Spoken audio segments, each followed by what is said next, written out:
Good evening and welcome to the regular meeting of the Governing Board of the William S. Hart Union High School District. It is 7:06 and we want to report on the first closed session. Please note that a process was discussed for the superintendent's evaluation, but no action was taken and there were no public comments received for closed session. Ms. Dunn, can you please establish a quorum? Mr. Jensen, Present. Mr. Messina, Here. Mrs. Storley, Here. Mr. Webb, Present. Dr. Moore, Present. and Ms. Tenay. Present. Thank you. And we will hear from a student from Arroyo Seco Junior High, Mr. Jude Webb. He will lead us in the Pledge of Allegiance.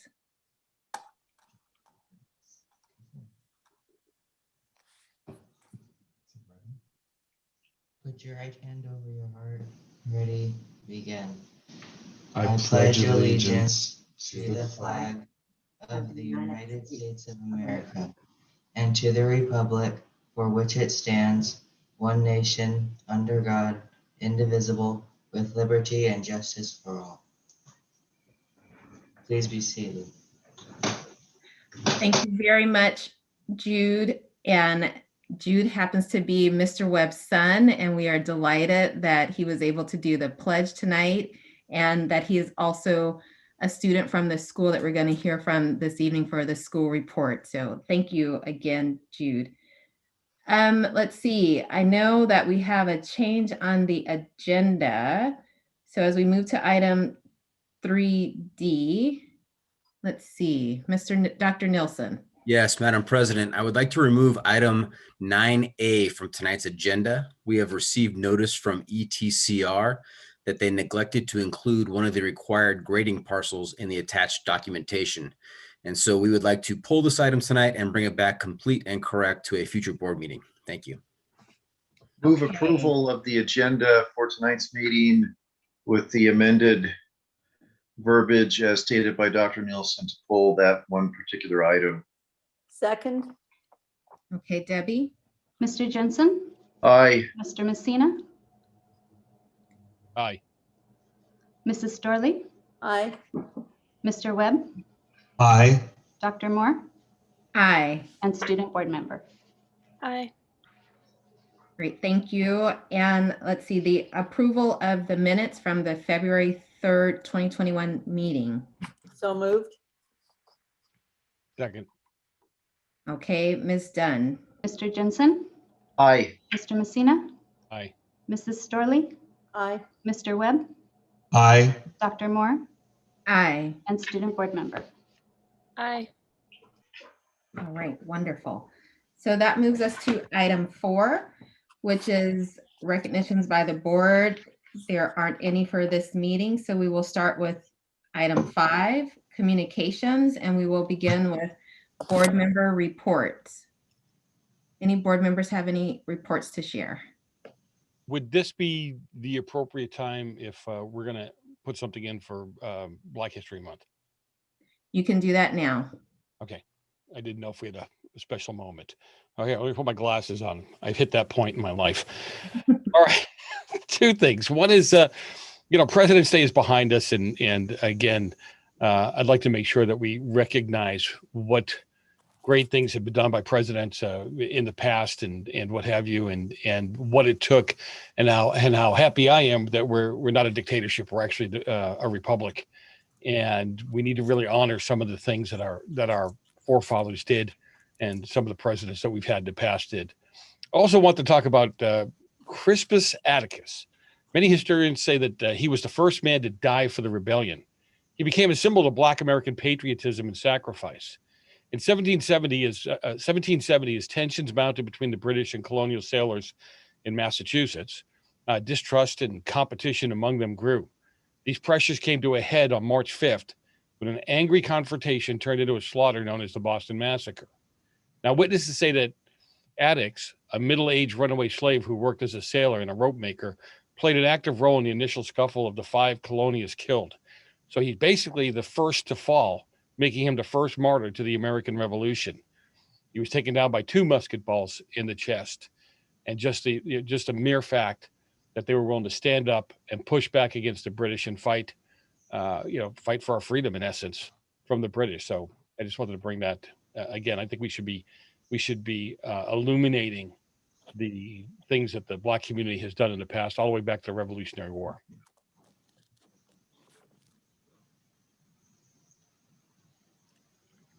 I see your lips moving, Dr. Moore. I said, thank you, Mr. Messina, Miss Sterling, and then Mr. Jensen. Just testing you, just testing you. Okay, well, I don't really have a board member report. I would like to have all of our issues solved and everybody back to where they need to be. But I do have to add to Mr. Messina, the British man that was in the pub came out and told his men to hold your fire. And his men only heard the word fire. And that's how Crispus Attucks was the first. I'm sorry, I history teached on you. I just want this year to be better than That last first year. word, because he just came out of the pub. You know what I'm saying? Yeah. All right, thank you, Miss Sterling. Mr. Jensen. Thank you, Dr. Moore. In connection with the month of February and Black history, I wanted to note 2 different African Americans who played a big part in our nation's history. This is something from an area that I've been studying a lot personally, aside from Black History Month, but it relates to the American Civil War. And as I mentioned at a previous board meeting not too long ago, at the end of the Civil War, there were approximately 20,000 African American soldiers serving in the Navy, the United States Navy, and about 180,000 serving in the Army. And there were about 7,000 officers of African American ethnicity that served in the Civil War. So I personally have been studying the 7,000 officers, and I just wanted to highlight quickly 2 of them tonight because I thought it was very important for us to continue to learn from history and have respect for those that have served and pay honor to them. So the first person I'd like to pay honor to, his name is Robert Smalls. And Robert was a captain in the Navy during the Civil War. He also piloted a number of vessels. He was never promoted to pilot as a rank because at that time you had to be a graduate of a Naval Academy school before you could receive the rank of pilot. But nonetheless, he served in many battles and engagements. And after the Civil War, he was elected a member of the United States House of Representatives, representing South Carolina, and served for several years in the United States House of Representatives.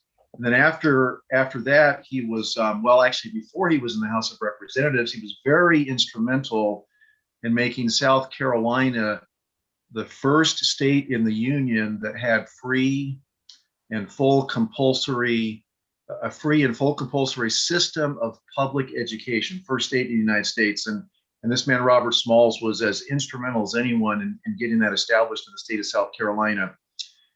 Second person is a physician, Dr. Alexander Augusta.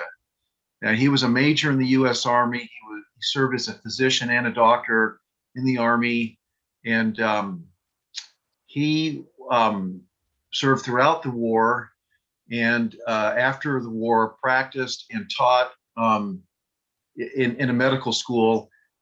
He carried the rank of major, but was breveted as a lieutenant colonel near the end of the war. And he was also actually the first African American to be interred at Arlington National Cemetery. So these 2 fine gentlemen were outstanding soldiers. They were officers, as we all know. Officers lead men, they lead women, they lead all of us in the affairs that they conduct. And we need to, I think, honor and pay tribute to our leaders who have served us. And so these two African Americans are 2 individuals that I've studied, and I just wanted to mention their names and a little bit about them and share that with you. Thank you. Thank you, Mr. Jensen. Mr. Webb. Thank you, Dr. Moore. I have a few things that I would like to share out that happened in our Hart District community that I'm really excited about. The first one is last weekend was the Student Television Network competition. Unfortunately, they were not able to meet in person, so they moved the entire competition online. And two of our high schools participated, West Ranch High School and Castaic High School, and they were participating in different competitions, the Crazy Eight, where they have 8 hours to film, edit, produce, and put forward a different types of video components. And so Castaic, I know, did a morning show. I'm not sure what West Ranch did, but they were involved as well. They also had the opportunity to listen to a number of different television and movie professionals to get tools of the trade. So it was a really exciting time for them. And next weekend will be the award ceremony and the closing of the actual convention. So we'll need to look forward to that and see if any of our schools place.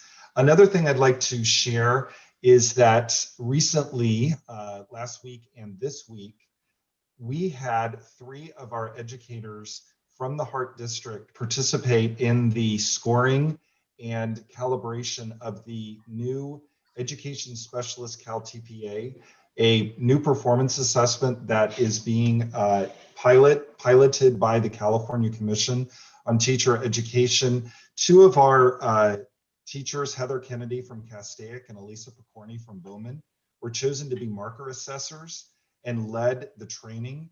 And it was statewide, and they did a phenomenal job. And then over the past couple of days, Christy Johnson, who is formerly of Valencia. John, I know she's still on loan from Valencia, but is now working in PAR. And she participated in the extensive support needs scoring and just did an amazing job. And everyone was very impressed with their work. And the last thing is Molly Peters from West Ranch High School in Rancho Pico had a former student. Her name is Alyssa Smith, who is the vice president of Quincy Jones Productions. And she participated in a Zoom with Molly's students. And she is the vice president of business, but she was also a student from West Ranch. I did not have her, but she was speaking, and she did a lot of really good brought forward a lot of really good information for the kids. So I just wanted to share those things that were happening. Again, as I always say, buildings are closed, but we still have great things happening in our schools. Wonderful, wonderful. Thank you, Mr. Webb. And I want to share a few updates also. One, I want to share that I attended the California State PTA Legislative Days last week, along with other members of the Santa Clarita Valley PTA Council, including the president of Rio Norte's PTA, Heather Ippolito. And we were able to meet with our state legislators, and following some guidance from Mr. Coleman, I was able to share with them requests that we look at the size of cohorts for high schools as we consider our opening plans, and also shared with them the importance of understanding food insecurity and how schools really provide the opportunity to make sure that our students are fed, and look for some ways in which we might be able to get some support to help us continue to do a good job at making sure all of our students have food. I also attended a meeting today with Moms Demand Action, and they were wanting to share about their program called Be Smart, which is a program for safe gun storage. And I'm hoping that we can engage with them on sharing information with our families about the laws that require that. And also today, I attended a workshop on getting ready for a junior high school that was put on by Dr. Carolyn Hoffman and Miss Michelle Kranz as a part of the Many Families, One Community virtual resource fair that started yesterday and will continue through tomorrow. If you haven't been, this is a resource fair that we do as a part of the Hart District in collaboration with Sulphur Springs School District. It's the first year that it's being done virtually. It's really an amazing event that we've done, hosted at Golden Valley High School over the years in the past. And this year, the virtual experience is just as great. And so if you have not gotten to visit and see some of the sessions that our wonderful staff is putting together, or that the Sulphur Springs team has put together for our parents and community, please do. Tomorrow it will go from 2 until 5:45. And I guess in keeping with Mr. Messina and Mr. Jensen's remarks about Black History Month, I'm going to try and bring us a little more current and not have the comments about Black History Month rely so much on things of the past. That's important, but it's also important what is happening right now today. And so for those of you who heard me at the last meeting, I spoke about 2 strong African-American women, and I will continue that again by recognizing Cicely Tyson, who is an American actress and also civil rights leader. She passed on January the 28th, and I was able to attend one of her memorial services last weekend, and she had her large gathering of her memorial yesterday. I want to recognize her because while she was an actress and a model, she also stood up for women and stood up for the roles in which Black women were able to play in entertainment. And she is known for that and her ability as being a civil rights leader. So with that, I will ask Miss Katie Tenate to share the student board member report. I actually don't have anything. Our Student Communications Council did not meet this past Monday. And there isn't really anything else going on that I have to update either. Okay, well, thank you very much. Then we will move to our Employee Association leadership. Oh, sorry, before we go there, I want to go to, I always have to remember board members and then Mr. Coleman. So Mr. Coleman, can you please share an update? Yes, thank you. I just wanted to briefly take a moment to acknowledge the deep pain I think all of us are feeling over 2 significant losses in our community this past week. I wanted to make sure that we remembered our friend and colleague, Deputy Pete Romo, who passed this just this past week. And we know how deeply that has been felt by the Valencia community, and all of us who had the chance to work with Deputy Romo can share that he was an outstanding deputy and a fine human being, and someone that I think all of us looked up to, and we feel his loss deeply, and wanted to share our love and support to his family as they're in the moment of this loss.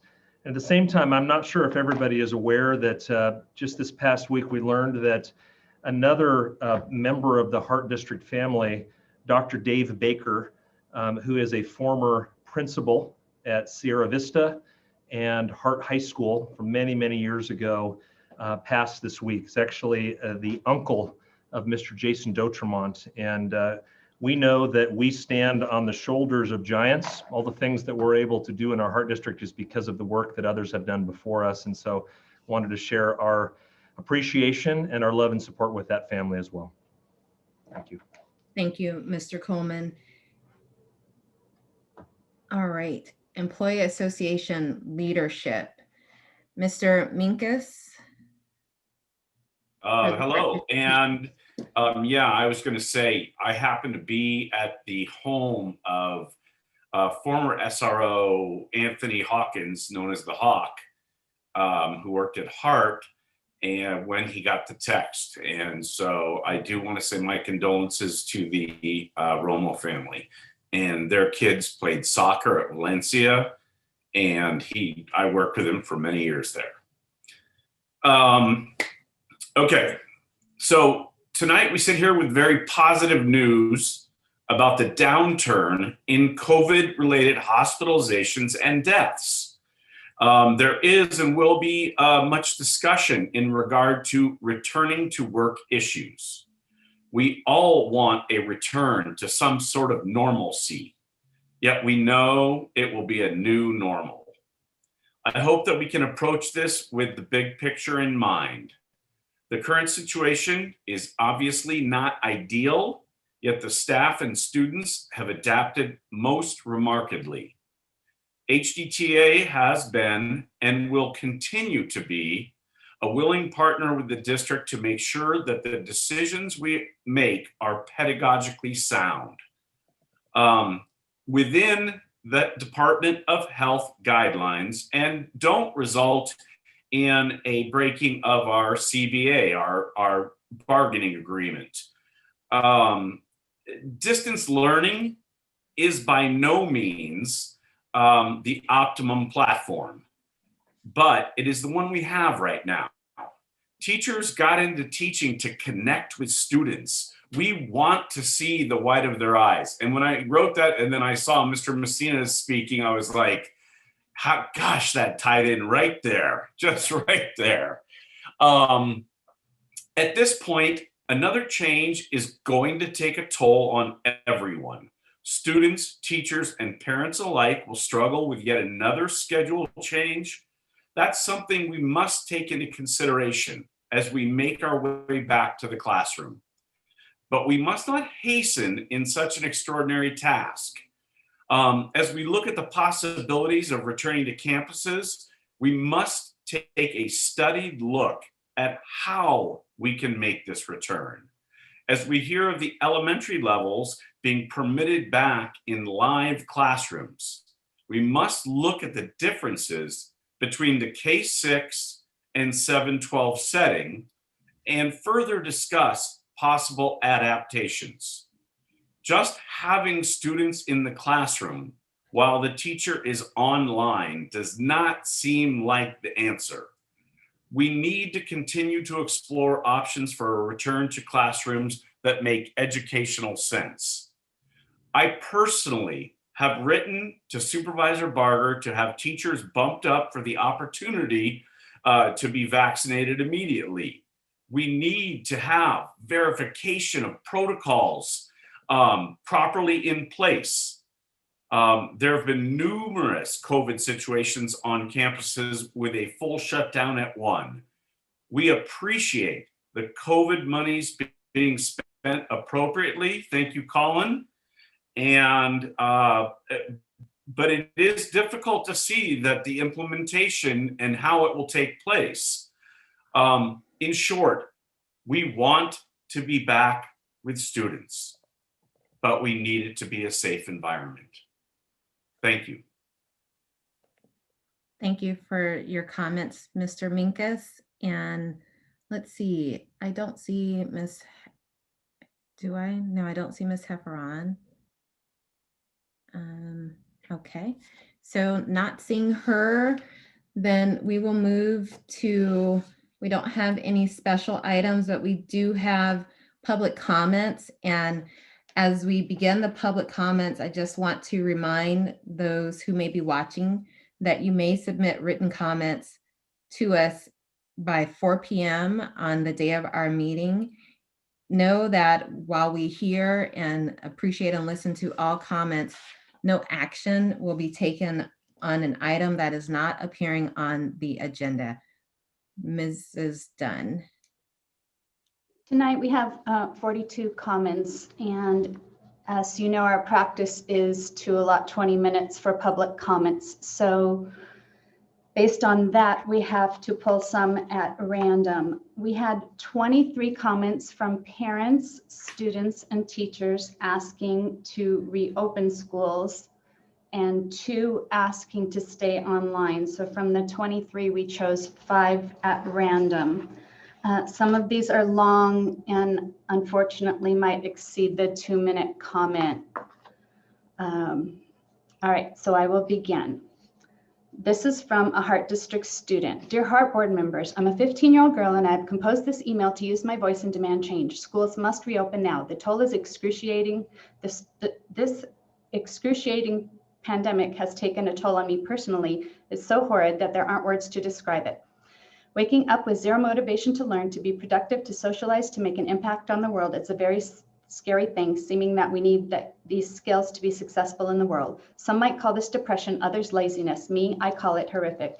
Many people say the reason we can't return to school is because it's not safe yet. If that were true, then the private schools and SCV would shut down too. My peers and I understand that we have to be patient in order for things to get back to normal, but there comes a point in time when you question how much longer you can take. A close friend of mine has been in and out of mental hospitals because of her suicide attempts due to how this pandemic has affected her.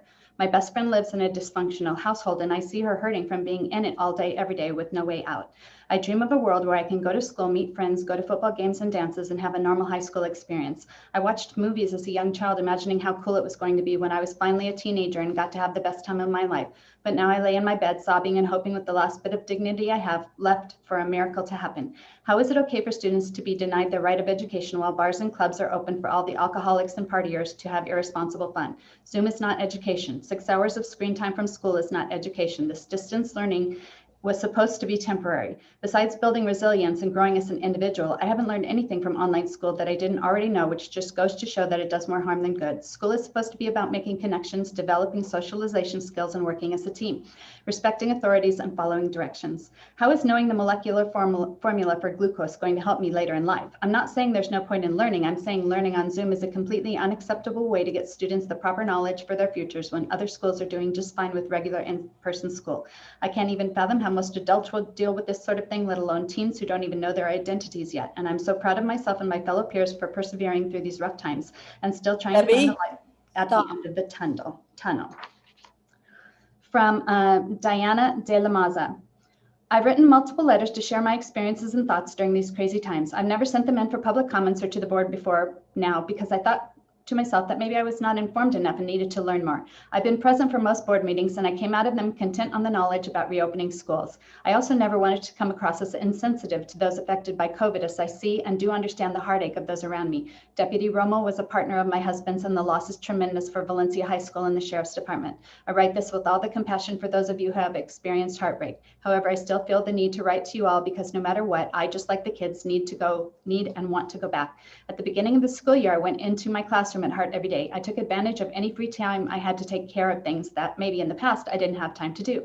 I decorated my room with lots of pictures and memories of the years of being an ASB director. I wanted my room to be welcoming for when the kids came back. As time passed by, I found myself sitting in my nicely decorated room alone. I sat at my desk and cried daily, crying for the loss of my daughter's senior year, the loss of the memories she and I would have had together, the loss of a whole year of fun events for the student body. I cannot explain the grief that overwhelmed me as I stepped onto campus every morning. As more and more time passed, my resentment built and I lost hope and motivation. I haven't given up in its entirety, as I do continue to teach to the best of my ability. I want to be there for the students, and they might not know it, but they give me reason to hold on to hope. In the fall, I had the pleasure of visiting school in Texas with an enrollment of 2,000. I wanted to see what others had done to get their kids back on campus. I saw students in classes eating lunch in the cafeteria and running out of locker rooms to go to practice.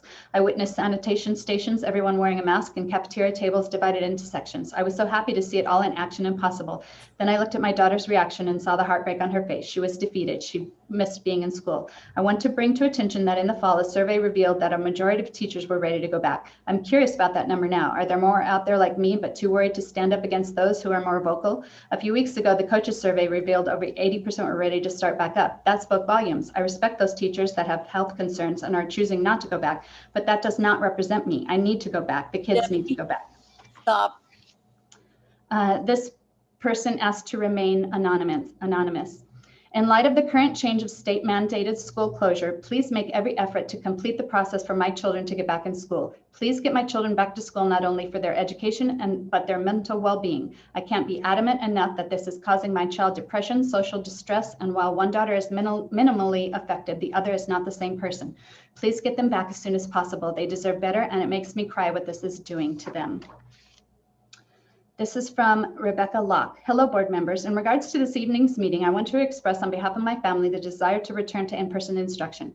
I'm incredibly concerned for our student community's mental and physical health. Even in my own home, I can see the negative effects of minimal socialization and the toll it's taking on my kids. Our children need need and thrive with social interaction and building relationships with teachers and friends. It's especially unfair to our seniors who are desperate to promote their talents to colleges and to enjoy their final year they have worked so hard for. Almost every other state is open. Just think, in the next few years, our kids will be labeled as the ones behind because they missed a year of school while the rest of the country moved forward and continued educating. We are literally sacrificing their futures, their potential, their dreams, and we are practically the only state doing it. We elected you to represent our families, our community, and most of all, our students. Do not delay reopening. This is what the majority of people want. Your job is to ensure you represent what is best for our students. My son, Preston, would not write his own letter, but he did ask me to include this. Please get us back to school so I can see my friends enjoy at least some of my freshman year. But most of all, please open before my mom puts me in a private school. On final note, I took a poll of families within SCV and asked the following question. If schools do not open full-time in the fall of 2021, what would you do? Seek private school option with in-person instruction, 123 votes. Move out of state to a state with open schools, 70 votes. We've already left the public school system, 47 votes. Continue with what our public schools offer if hybrid, 20 votes. Homeschool, 19 votes. Undecided, 10 votes. Continue with online learning, 7 votes. We are in the process of leaving the state, 7 votes. Move out of LA County to a county with open schools, 4 votes. Please understand we're losing families to other states daily. We're also losing students to private schools, and this is because our schools are closed. The next crisis we will be faced with will be depleted classrooms and staff layoffs. Please plan to reopen schools the moment the county allows. Most importantly, publicly advocate to move the reopening criteria to match the elementary schools. I look forward to seeing you all at the meeting tonight. And from Karen Woodman.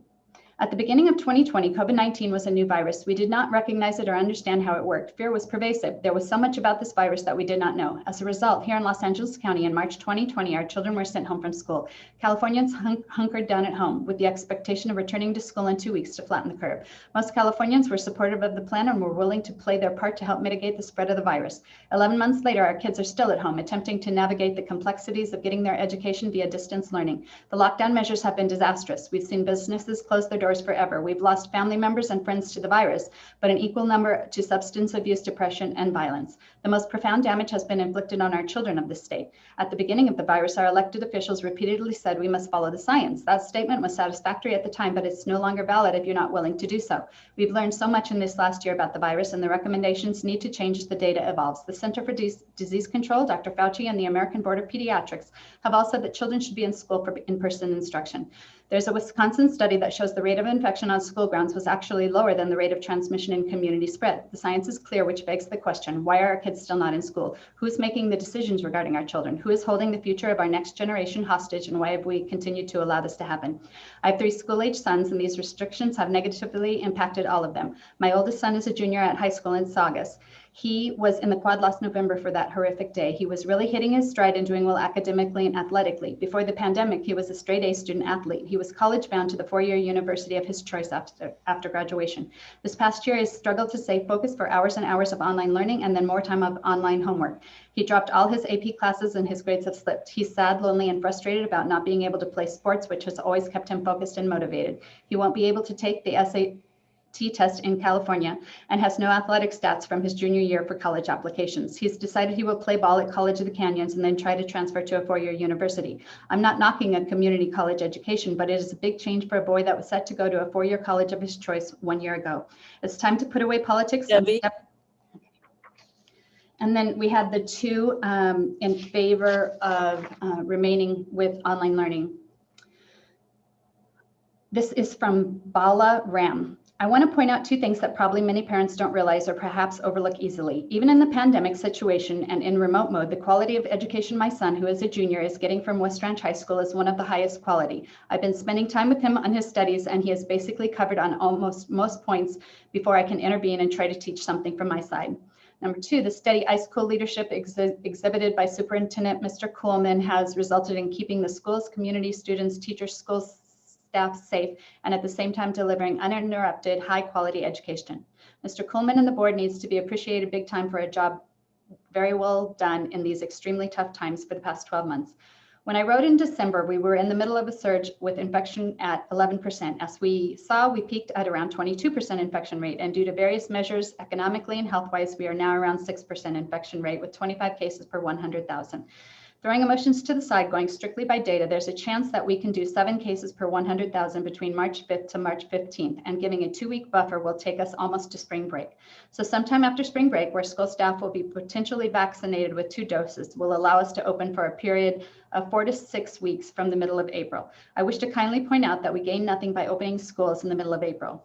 Just for 4 to 6 weeks of physical school from the middle of April to the end of May will give no big benefit to the kids. Making kids, is that 2 minutes? Nope, wasn't me. Making kids sit with masks for hours together will cause breathing issues, and to make kids distance 6 feet as though another kid is untouchable will do enormous mental damage. Rushing kids to school around the end of March without teachers getting vaccinated with 2 doses won't be helpful, as teachers will be nervous and won't be able to properly and freely interact with kids.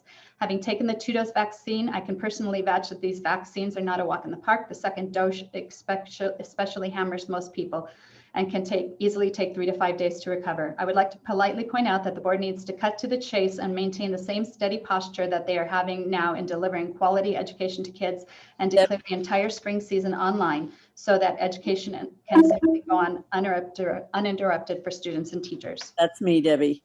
Okay. I understand that for seniors, experiences such as school atmosphere, extracurricular activities such as sports, band, cheer might not happen, but these can be done in a token manner for 4 weeks in the month of May if needed. I'd like to add that hopefully with vaccination in full swing in March, April, LA County can go down below 1% infection rate sometime in May, and this will allow for full normal graduation in June. This low 1% infection rate will also allow for schools to resume normal summer activities like sports, band, cheers, arts, crafts, and in fall 2021 to open schools in full normal mode without masks, without distancing, both which will cause enormous mental damage to children of all ages. And the second one is from Jenny Bretthauer. Dear board members and district administrators, in today's update, Mr. Kuhlman mentioned the possibility of opening schools back up on March 22nd if Los Angeles meets the criteria for secondary schools to open. Many news sources have been saying that vaccinations will be opening up to include educators as of March 15th. As you probably know, the vaccine only comes in 2 doses, but is not fully effective until 2 weeks after the second dose. That would mean that no educators under 65 years old would have the opportunity to be fully vaccinated before returning on March 22nd. In fact, even if every educator was able to get the first dose on March 15th, the first dose of the vaccination wouldn't even be fully effective by March 22nd. One more time, no educators under 65 years old would have the opportunity to get vaccinated by the next proposed date to open our schools to in-person teaching. Let me be clear, I'm not saying that every educator should be vaccinated, but every educator should have the opportunity to be fully vaccinated before returning to in-person teaching. I understand there's major pressure, as it was recently stated to our staff, to open up schools to in-person teaching as soon as possible. I ask you all to really consider whether or not opening up really makes sense, even if we have met the minimum requirements for opening back up. People we have worked with have died. They died. There's nothing more important right now than keeping everyone alive. Things like learning loss, stress, and just being tired of having restrictions on daily activities can all be dealt with, but only if we are alive. To put where we are now versus last March into perspective, the LA County Department of Public Health reported 71 confirmed cases of COVID-19 in Los Angeles County on March 22nd, 2020. Our schools had transitioned to distance learning 9 days prior to that statistic, but there was enough danger for us to close down to in-person teaching. Yesterday, February 16, 2021, the LA County Department of Public Health reported 1,260 confirmed cases of COVID-19. Yet we are considering it almost safe enough to open up to in-person teaching at over 17 times the infection rate. Please ask yourselves if this makes sense to send us back in this climate. It seems many decisions have been made this year in regard to the voices that are the loudest in opposition to distance learning. Let's face it, distance learning is hard and isn't one. Okay. All right, then we have, we received 11 comments in support of changing the Hart High School mascot and 4 in support of keeping it. So from the 11, we pulled 5 at random to share. From Catherine Smith. Dear Hart District School Board, after watching the previous study session on the topic of Hart High School's mascot, I feel compelled to write to you to express my opinion as a teacher at this school. Simply put, I think we should change our mascot, and there are a lot of good reasons why. The name is offensive to local people who are currently alive and live in our community, unlike the Vikings, conquistadors, or centurions, which characterize extinct cultures or warriors. If the goal is truly to honor a group of people, then I imagine the group would actually need to feel honored.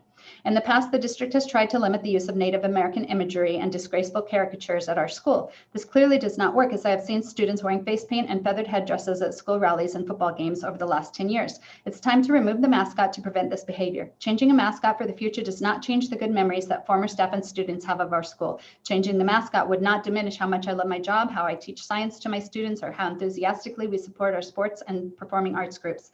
In conclusion, I think you need to focus on listening to current staff, students, and local Native American tribe members. Staff and students are the ones that wear the Hart logos on our clothing, and we are the ones actively offending our friends and neighbors as we do so. Please change the mascot. It's time. Sorry, my light went off. You're good. Well, I think it's going to stay up. All right. This is from Nick Gravel. Good day. I'm writing this to encourage my support of changing Hart High School's mascot from the Indians to something else. I'm a former graduate, class of 2004, and a current teacher at Hart High School. While in high school, I was always bothered by our mascot, but never really spoke out about it. At the time, it didn't seem to bother anyone else. I believed my feelings about it to be an overreaction. After all, is anyone really offended? Would anyone really listen to me anyway? After high school, I got out of the Santa Clarita Valley for a while. I met people of Indigenous descent who informed me of the hurt this appropriation of their ancestry has caused them and their loved ones. It is with them in mind that I voiced my support for changing the mascot of our school. I recently read an article which tries to persuade people that the mascot should not change. This article not only fails to persuade people to keep the mascot, it took shots at the professionalism of one of Hart's staff. A teacher who is beloved by students and professional to his core. The article tried to persuade people that because it was the mascot when he graduated high school, that it should remain that way, all because he wants to keep his history intact. I would argue for his benefit and yours that the tradition of this institution is not labeled by the mascot, but by the students and staff that make it an excellent place. When he graduated high school, the mascot was an Indian and he was proud of it. Great, he can still be proud of it. No one can change the past, but today's students don't see things the same way the author of the article does. It seems that today's students in majority no longer wish to be represented by this mascot. It will be their memory that they stood up for what they believed in. These students stood up for a group of people who no longer wish to be appropriated and tried to create a place that was inclusive to all. These are students who are empathetic, which is a virtue I wish our country had more of right now and always. These students are doing it in the most peaceful way possible by submitting requests through the right channels and writing letters. They aren't breaking windows or defacing property. They are requesting change because they no longer want to be represented by an outdated, inflammatory nickname of Indigenous peoples. We should listen to these students. We should listen so that they grow up in a world that values their voices and weighs what they have to say. To be clear, Hart High School has already taken steps to distance themselves from the Indian mascot. The stereotypical face of an Indian chief does not grace the sports uniforms or letterhead. It's not painted on the football field or scoreboard. Our school mascot could be changed with relative ease. Only a few Please stop. Okay. And from a student who asked to remain anonymous. Good evening. I'm a student at Hart High School, and I'm writing to the board today to clear up some of the student body's issues with Hart Indian mascot. Many seem to believe that our movement is based on the idea that the word Indian is offensive. This is not the case. Our campaign is based on the fact that having an ethnic group that continues to exist today as a mascot is fundamentally wrong. People are not mascots. If any school had a mascot named the Chinese, Africans, Afghanis, or Mexicans, we would immediately recognize these mascots as wrong. So why do we as a society give the Indian mascot a pass? For too long, we have valued traditions over our Native American students' mental health and well-being. Some have proposed that we remove all pictures of Native Americans from Hart, that we force students not to wear headdresses and make stereotypical chants. Some have even said that we should remove the word Indian from our campus entirely. All of these changes would be positive, but they would likely only be temporary, as things like headdresses and stereotypical chants have been banned in the past only to reappear later. Additionally, these possible alterations would still not change the fact that a Native American student can come to Hart High School and think to themselves, on this campus, I'm not a student, I'm a mascot. No amount of informational meetings for students or study sessions for staff would change that fact. I thank the board for its continued dedication to learning more about this critical issue and for its continued efforts to help Hart students get back to the school we love. This person wrote hello in their native language and thank you. And I don't think that I should even try to pronounce them, but please understand that they wrote it to you in their native language. As an Indigenous member of our community, I'm calling for the removal of the Hart High School mascot. The term Indian comes from the word Indios, which was a name given to us by Christopher Columbus as he stubbornly believed he had made it to the Indus Valley in South Asia. We are not from the Indus Valley, therefore we are not Indian. Of course, some natives are fine with this characterization, but we are not a monolith, and I'm not okay with being mischaracterized by colonized language. While I do appreciate that some feel the mascot honors us, the truth of the matter is that there is no evidence for that statement. Being a mascot does not have a positive psychosocial effect on natives.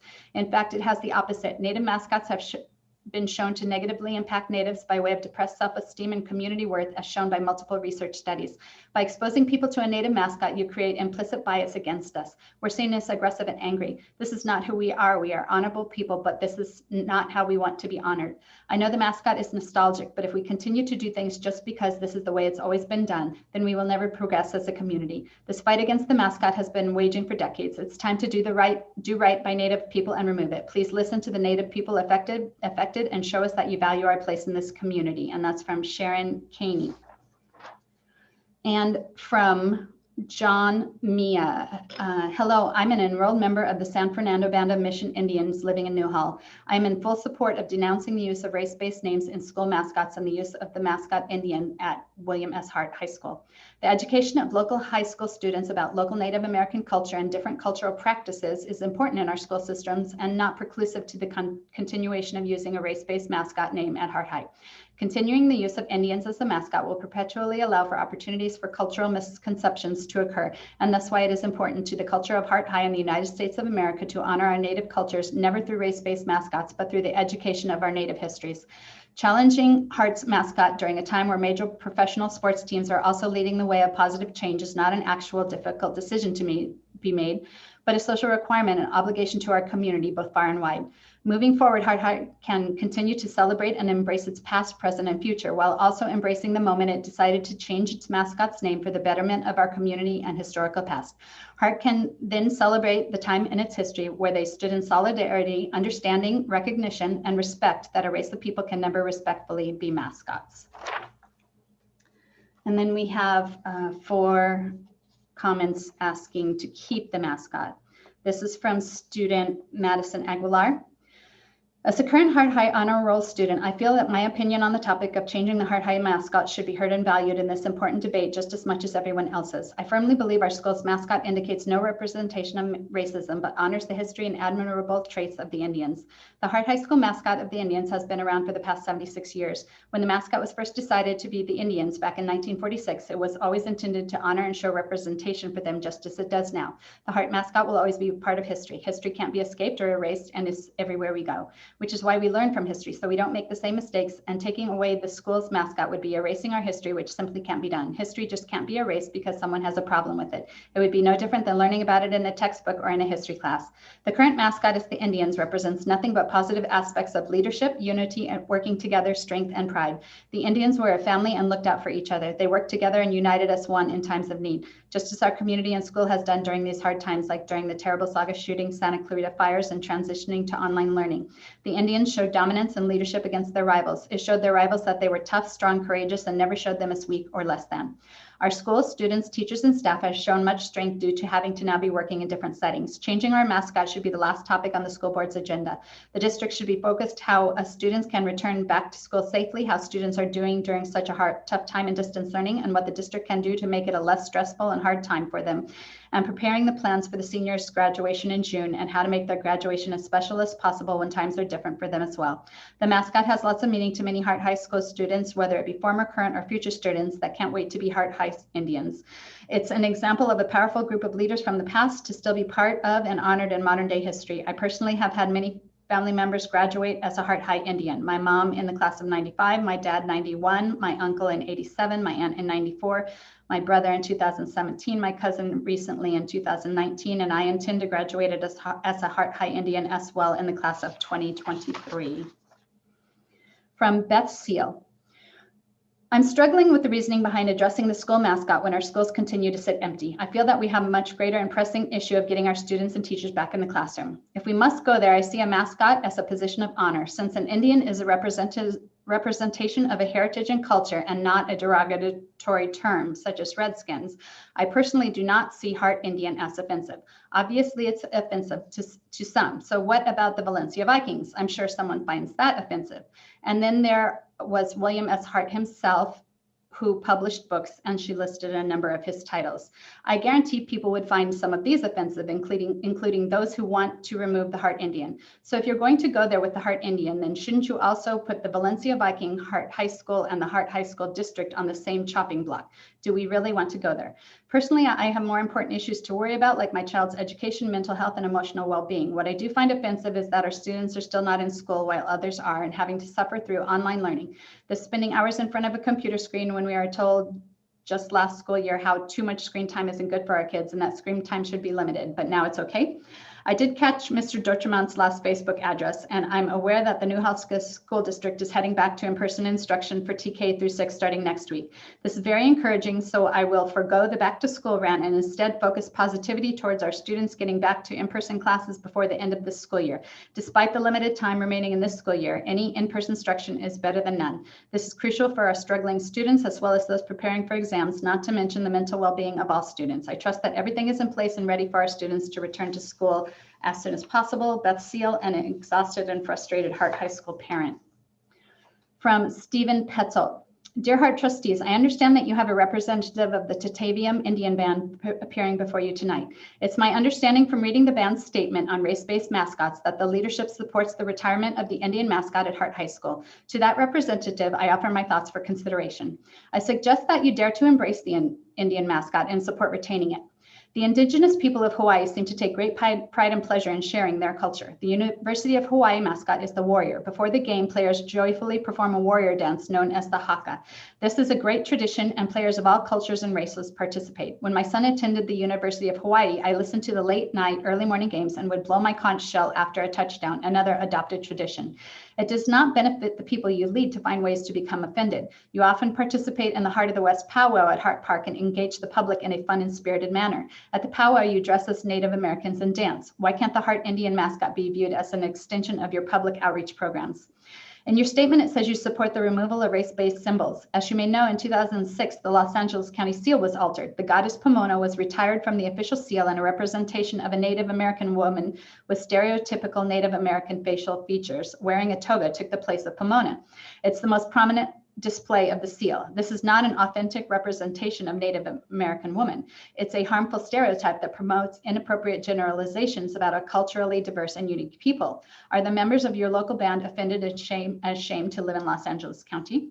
Has the Tataviam band taken a position of support or opposition to the depiction on the LA County seal? Yes or no? If the Hart Board decided to adopt a mascot similar to the LA County seal, would you support or oppose the action? If you are successful in your effort to remove the Indian mascot, it will be a Pyrrhic victory. But if your goal is to preserve the memory and promote the first people into the future, then the obvious choice is to preserve the Hart Indian mascot. Native American Month is observed each November. Keeping the mascot presents a great opportunity for your band and the school to educate the public and promote your culture. You are among friends. No one wants to degrade or vilify Native American history and culture. Please stop. And last, this is a quote from an article, and it was sent in by Elaine Ballas.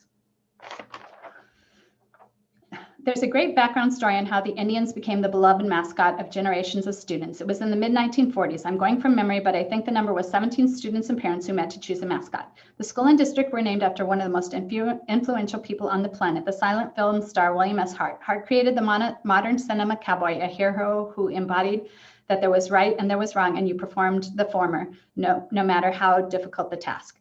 The image still lives today worldwide as a definition of America, that we're cowboys and see things in right and wrong. As a boy, Hart grew up with Native Americans and developed lifelong bonds and friendships. In 1941, Hart spoke at the grand opening of the American Theater in Newhall, which he helped build.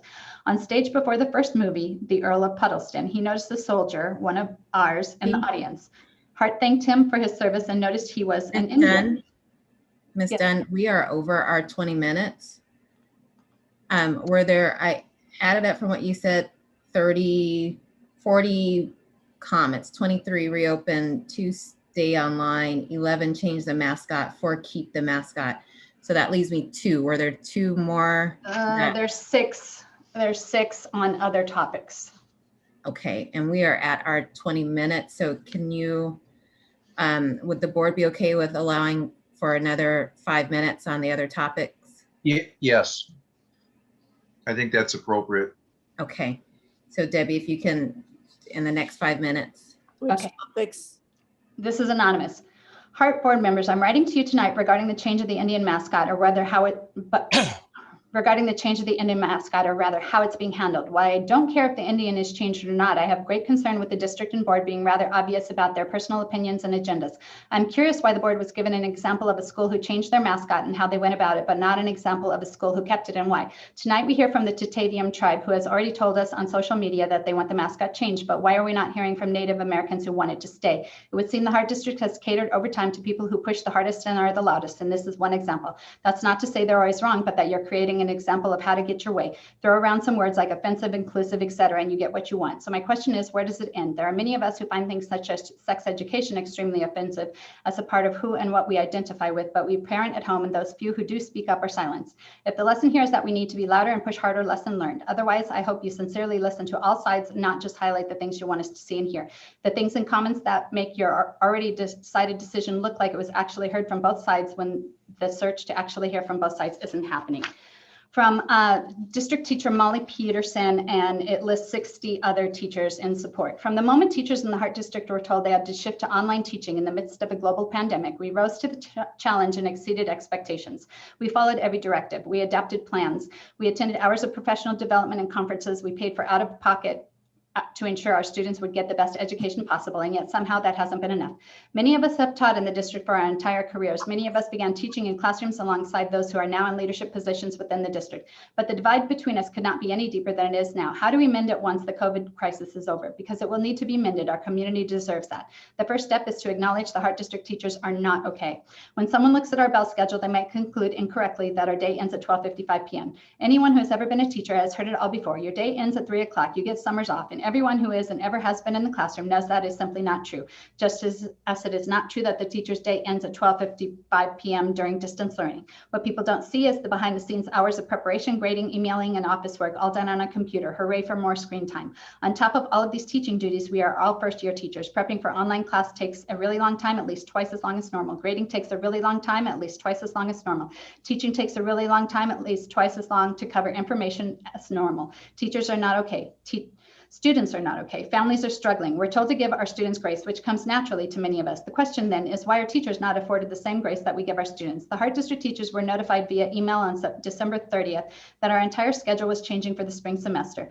Notified during a break, which many teachers use to actually take a break and decompress. If any teacher had made a major change in policy, scheduling, grading during a break, what kind of support would they have had when students and parents complain? The answer is none, rightfully so. Ms. Dunn, I'm going to interrupt you again. I apologize, but we agreed on 5 more minutes, and we probably should have put a timeline of a minute on each of those comments. Okay. As you're going through the remainders of them. So if you can go to the next one, please. Okay.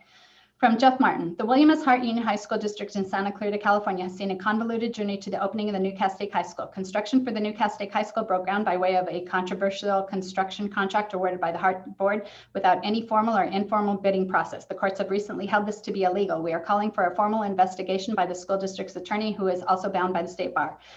Circumventing the competitive bidding process. Competitive bidding is a fundamental facet of contracting for the construction of public property, yet elected board members appear to have loopholed the bidding process in favor of those who financially supported their campaigns and had clear conflicts of interest based on premeditated plans made years in advance. Different companies, no bid contracts, which so happens to be Messina's main campaign contributor and employer. Linda Storley was notified of this conflict while board president took no action. We are reminding the current board president of her legal and ethical obligations to look into these matters, as you are all guardians of the public's trust. Castaic High School Construction Incorporated, filed in 2014 as a California company under the umbrella corporation Spirit Holding Incorporated, is a new company for the construction of the school, and Larry Rasmussen is in charge of the company, according to Hart District Public Relations Officer Dave Caldwell. That's 1 minute. Keep going. Okay. From a new one. From Sean Weber, we're calling for a forensic audit for the last 5 years. We believe organized criminal activity is occurring in our community and will be found when the forensic audit is performed. This is not the first request. This has been requested over and over. Again, we demand a forensic audit. State and federal law mandate bidding process. Several state and federal codes of law mandate a bidding process for such contract between the state and a licensed private entity. Randy Rage works for both companies, the Castaic High School Construction Development Manager and also Development Manager for Spirit Holding. Rage explicitly said in October 2016 that Spirit Holding formed Castaic High School Construction about 3 years ago with the hope that there would be some type of agreement to build the school, and we knew that it would need a contractor's license. Grading and target property in advance. In the meantime, Romero Canyon LLC, another subsidiary of Spirit Holdings, started grading the target property from 2014 to 2016 to determine its viability for construction in advance. What is the real cost of Castaic High School, and why did Castaic High School recently have a retrofit for electrical? It's a new school. Why is the district, we the taxpayers, paying for this? How many change orders? Again, what is the real cost of Castaic High School? Oversight committees. Okay.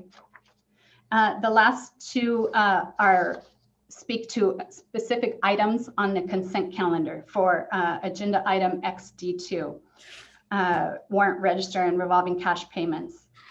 A forensic audit will review financial dealings of the school district's past. In order for school boards and their employees to protect, maximize, and monitor school resources with due diligence, it's essential that all school operations and practices be reviewed and analyzed independently and constantly. The most effective way to begin and maintain such a process is to form a community-based forensic auditing committee. One of its primary tasks would be to ask critical questions of the school board. The reason for asking the questions is to determine quickly and easily whether board policies and school practices are protecting and maximizing school resources effectively, efficiently, and ethically, and that they are free from the ravages of potential or actual corruption.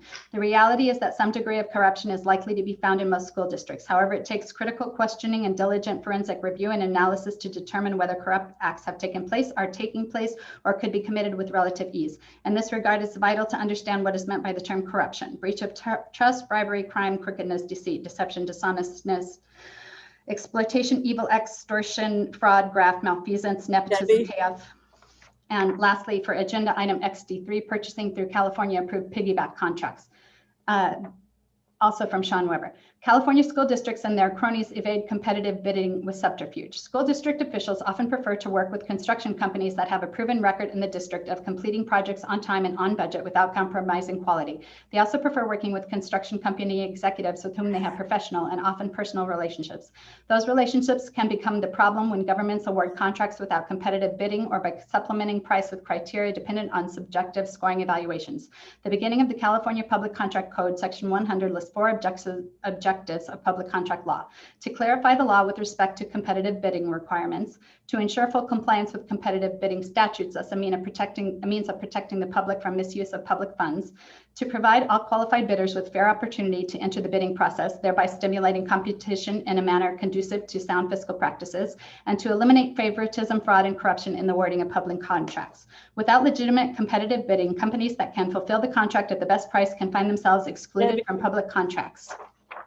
Okay, that's the last one. So thank you, Ms. Dunn. And I want to make sure that the public recognizes that we do appreciate the public comments. I also want to make sure that you are aware that even though we only read 5 in categories that have more than that, we do receive copies of all of the written comments to read and review. And also make sure that you are aware that while we do not necessarily respond to all of the items, there are opportunities to discuss any items that may result in a future board item at a later time. I do believe that there was some also feedback on Mrs. Dunn and her reading through the items. And I just want to share that we would not be able to hear everything that we do hear if she was not reading at the pace that she does read. So I appreciate that, Ms. Dunn. I know it takes a lot, and I appreciate you getting through the comments that you have. And I believe I saw a hand up, Mr. Messina. Well, a couple quick things. One is those emails are attached to our minutes, I believe, right? The following week. So if people want to read them all, they are there for them to read, I believe. They go to the board so that we are able to read all of the public comments. The comments are sent to us as the board, not to the public, but to us as the board as a part of. I thought they were put up on the website. So I want to respond to one thing because my name in particular was brought up, and this is my comment. This is not the comment of the board as a whole. So I just want to be clear about that. But the allegations made by, Mr. Webb and Mr. Martin are factually incorrect or false, as I like to say. All the processes were done under legal guidance and in public and very transparent, as a matter of fact. People spread rumors only for one reason, and it isn't for the greater good. So I'm not going to bow to this kind of fake intimidation. I'm not employed by anyone involved with Castaic High School in any way. And I won't allow people just to, throw out character assassinations against me or anybody else on this board. We have people of integrity on this board and people who work hard to make sure our kids get the best that they can get. I'll be discussing this more on my own personal Facebook page later on this week. Thank you. Okay. Dr. Moore, point of order. Mr. Mr. Webb. Messina said Mr. Webb. I believe it was Mr. Weber. I just want to make sure that it was not. I'm sorry, Mr. Webb. I It's apologize. okay. Okay. All right. We have that cleared for the minutes. Thank you for that, Mr. Webb. Okay. So we are going to move into our next item on the agenda, which is item 8A, and it is to hear from Mr. Rudy Ortega, who is here from the Fernandinho Tataviam Band of Mission Indians. And as some of you are aware, we have also had the opportunity in a meeting last week to have a study session on looking at the Hart mascot issue. A study session, again, is an opportunity where you learn more information. No decisions are made at those meetings. We heard from the current principal, Mr. Dotremont. We heard from a former principal and a former student to get their perspectives and some historical background on the Hart High School mascot.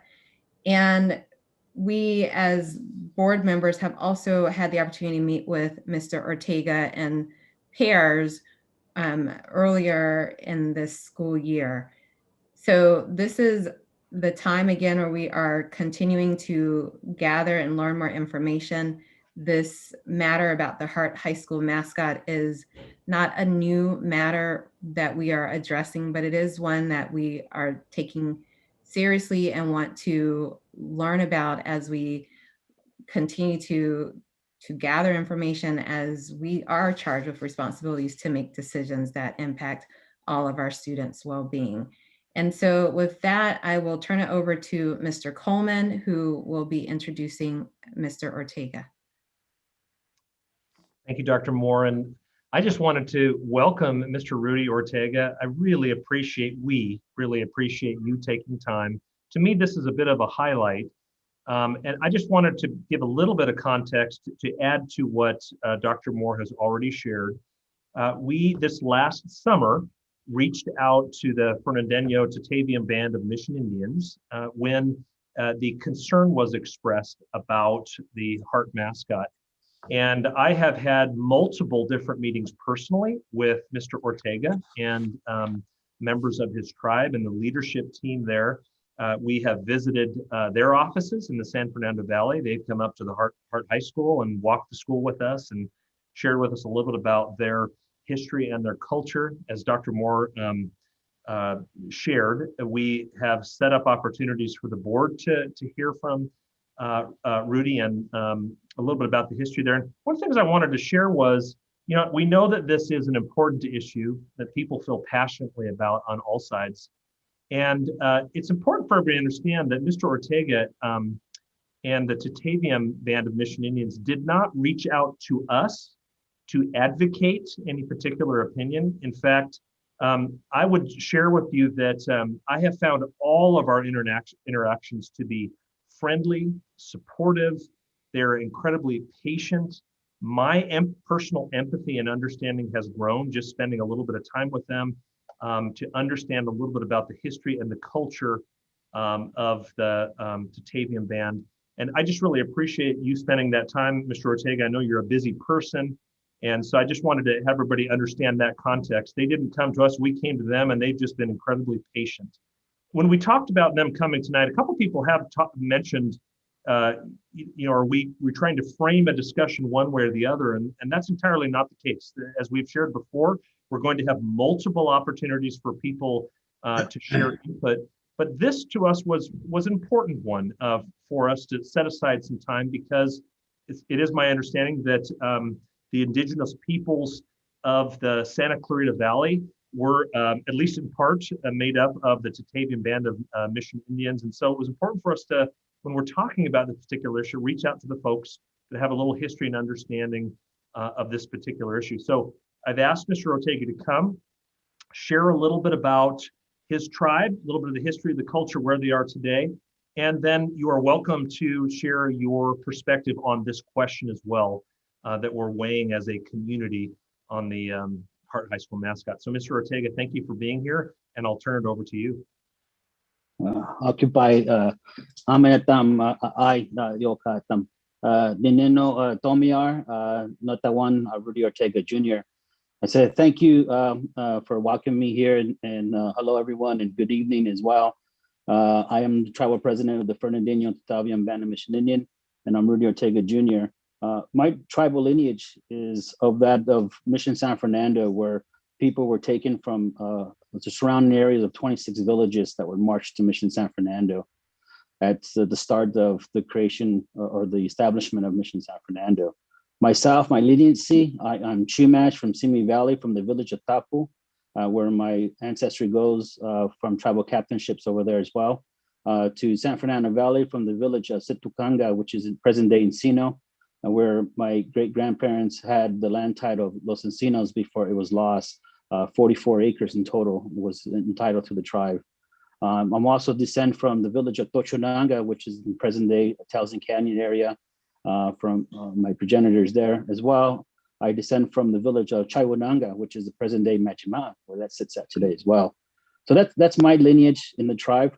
In my tribe, we have 3 lineages that are still survived throughout that time. 26 villages means there's 26 lineages in total. Out of the 26 lineages, only 3 today are enrolled in the tribe that has survived throughout that time of change. The other lineages descend from the village of Otomi a bit, which is Lake Los Angeles, down to Tahunga in the San Fernando Valley, and share some villages as mine, such as Chaiwananga. And the other lineage comes from downtown Los Angeles, the village of Yangabetam people, and Coenga. So we're very proud people in our lineages, and it's taken time to make sure that we trace our ancestry, knew who we were as people, and continue to educate our children and family members. But it was a difficult time, with the Spanish arriving, changing the culture of American Indian people, especially the people of my tribe, my lineages and their families. We were forced to take up Catholicism, be baptized with the first name. Second name didn't come into much later, when we were seen more as human beings, because that's the way Catholicism, Catholic people, Spanish people looked at it. It was a transition. In an American period of time, we didn't. So my ancestry, my grandfather, who was born in 1850, fought to preserve lands, even from our tribal captain, Rogelio Rocha, in the city of San Fernando, which was the village of Pasicananga people, so people of San Fernando. We have that history there.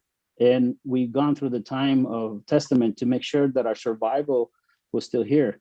My great-grandfather, Antonio Maria Ortega, had to change his identity just for the fact to work in Los Angeles. So Los Angeles County and Ventura County is our homelands, but we became rapidly refugees of our own homelands. We had to pretty much erase who we are as Indian people. It wasn't kosher to be called Indian at a time. Especially, my father was born in 1926. For American Indians, we didn't become citizens and right to vote, let alone. So when he was born in 1926, it was 2 years after they gave citizenship to American Indians in 1924. So we saw the change, and we know that change comes and education comes along with it. And that's the motto, to understand what we're facing here. So that's my tribal history. Today, my tribe is still arguing and position ourselves to show that our existence is still here. We're petitioning for federal acknowledgement. We have a petition documented that took us over 30 years to put together with our own pennies and so on of our leadership that went out and researched the documentations and worked with many others. So we know the hurdles, we know the struggle, we know the emotions when it comes to having these types of conversations. And again, in 1978, Indian people weren't given the right to freedom of religion. So as the first people to this continent, we're the last people to be seen given the rights or their access to what we have. So when we look at this as a mascot, and again, as Mr. Kuhlman said, the students rose the flag on as in our office and said, how do we feel about the new mascot? And we had a conversation with them as well, with the students, as well as we had this conversation with the board members here individually. So we find that, the best thing is that we know our history, and it's history that's already been documented and written up, that we look to go forward and build a relationship with all those, that facing the challenges of identifying these mascots.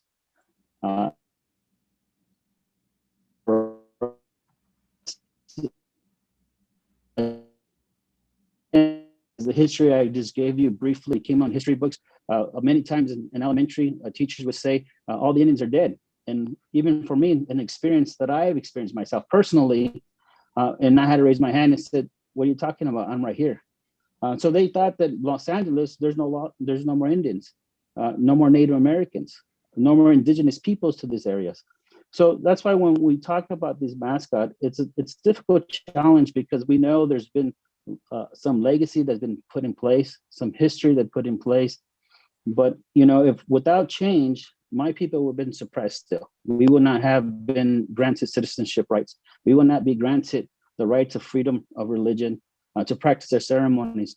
So with all these practices and laws that were placed in California and then through the United States, pretty much did a trying bit on our own tribal community, where we lost our language. The bit of language that I spoke to you this evening was us revitalizing our language and working forward to recapture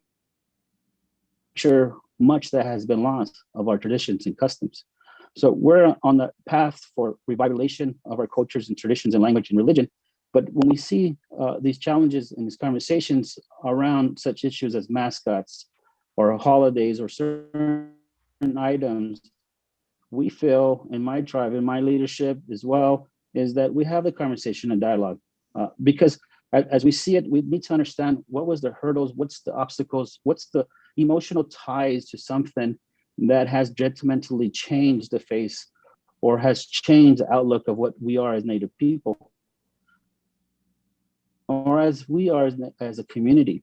So I don't find this as a one-sided kind of conversation. I find it as an opportunity to come together, have the appropriate dialogue. The conversation is as a community, and us who share the community with the folks who live in Santa Clarita, those who attend Hart High School. And I know many of my tribal people who still live in Santa Clarita will become eventually Hart High School students. And so when they get there, they should be freely proud of their heritage, the culture, who they are as Native people, to attend it along with many other students who attend that school as well. So that's, essentially that's where, for us, the conversation and dialogue that we've had previously and that we continue to have, that I look forward and I'm optimistic that we will have more fruitful conversations, understanding to move forward and to selecting what we need to do with the mascot. Thank you for that, Mr. Ortega. I appreciate your sharing with us some background on your culture and your experience personally as well. I see a few board members with their hands up, so I will go with Mr. Jensen and then Ms. Sturley. Rudy, good to see you again. Thanks for the information and for the presentation. And you and I had a chance to meet down in San Fernando at your offices several months ago, and I've had some questions for you that I may check back with you on individually on, but one that came up while you were speaking. Could you clarify for me the difference between the Tataviam tribe and the Chumash tribe? You mentioned you have lineage in the Chumash, correct? That's correct. Yes. Are they the same nation? or band, or how is that structured? No, yeah, well, traditionally each village was a tribelet. Each village an area. The difference between Chumash and Tataviam people essentially is our language and some customs that we have. But being in Southern California, we acquired to each other. So we may have certain ceremonial practices different, but definitely what makes us distinct is our language. Chumash speaks the different languages of their Chumash language, which is different from my language. My language is calcified in Tataviam, is due to a Aztecan language. So for example, I said, hello, hamiatam, hello everyone. And in Serrano, Tataviam language, where in Chumash, you say haku, haku, which is a different language base. So that's a bit a difference between the two. But as I expressed, my families have intermarriages with these villages because they're so relatively close to those that of Tataviam or down in San Fernando Valley with the Sitcoganga people. So that's why we have intermarriages between the two. Thank you.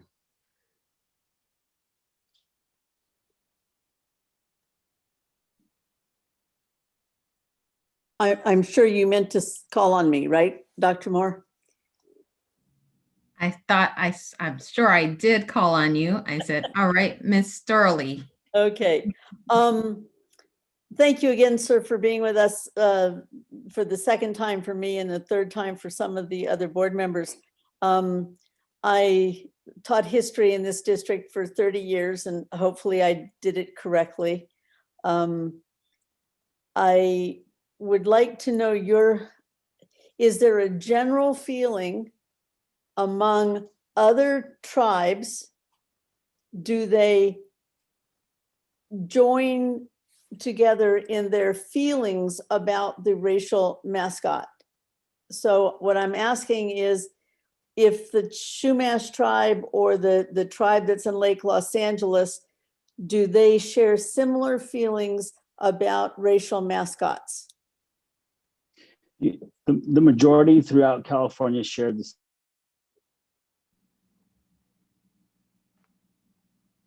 Okay, we got a little stuck there. Okay.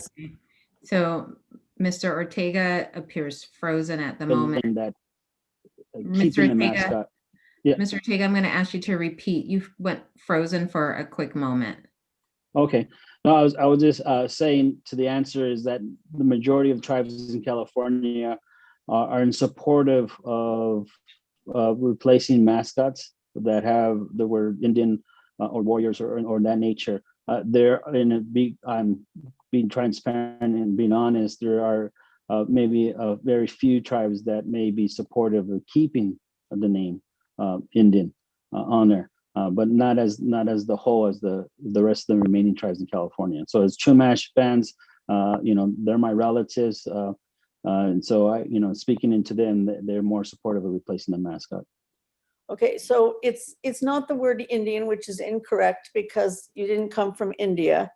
It's not that's offensive. It's a race-based mascot, whether it be Native American, call it Indian, or the Mexicans or the Norwegians or whatever, that is the issue, not the word Indian versus Native American.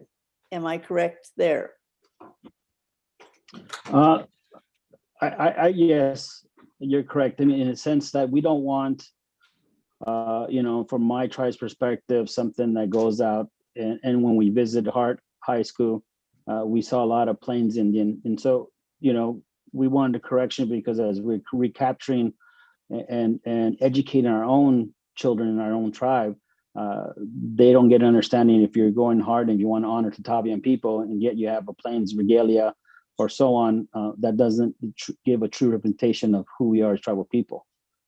So you would also object, if you object, you would also object to a mascot that was properly named Native American.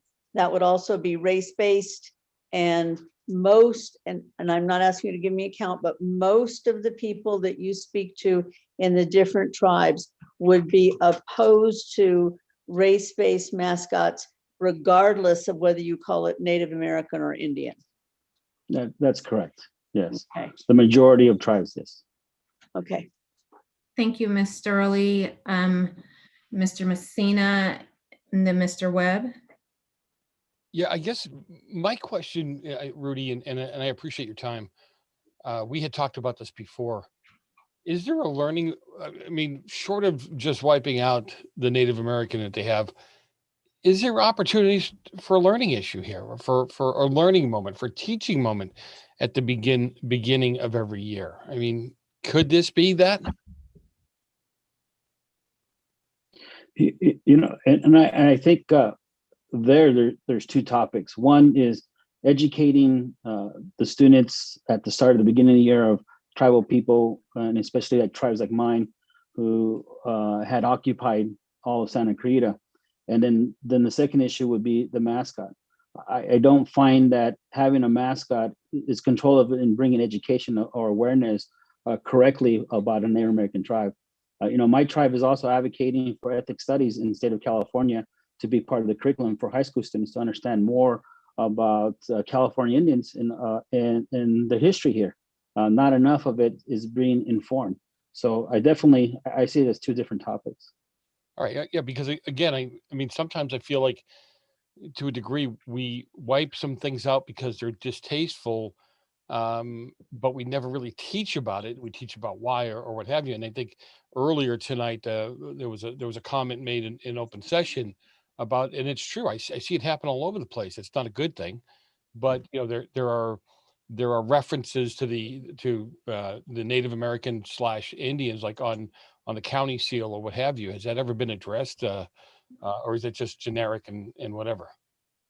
No, the county still, that's something that we addressed, and we've stated to the County of Los Angeles that is not a true representation of, and who they were trying to capitalize is the Gabalino Tongva people. And so we stated, and we stood beside the Gabalino people as well for a correction. We found it where the seal, it shows a reputation. It's not a mascot that are going out there charging on sports teams, but rather showing what California's history and legacy is about. I mean, Los Angeles County history is about. Right. So unfortunately, they had good intentions, but again, there's correction that needs to be done in that seal, right? And that's a whole part about educating, having dialogue, and having these type of conversations so that we can inform one another. Yeah, and that's kind of where I'm trying to come from too. Is like, is there a moment here to teach? Is there, I hear what you're saying. You don't want them running out in the field like that, but that history is part of that school. That history is part of this area, and you just don't want to let it go away in total. Right. Thank you, Mr. Messina. Mr. Webb.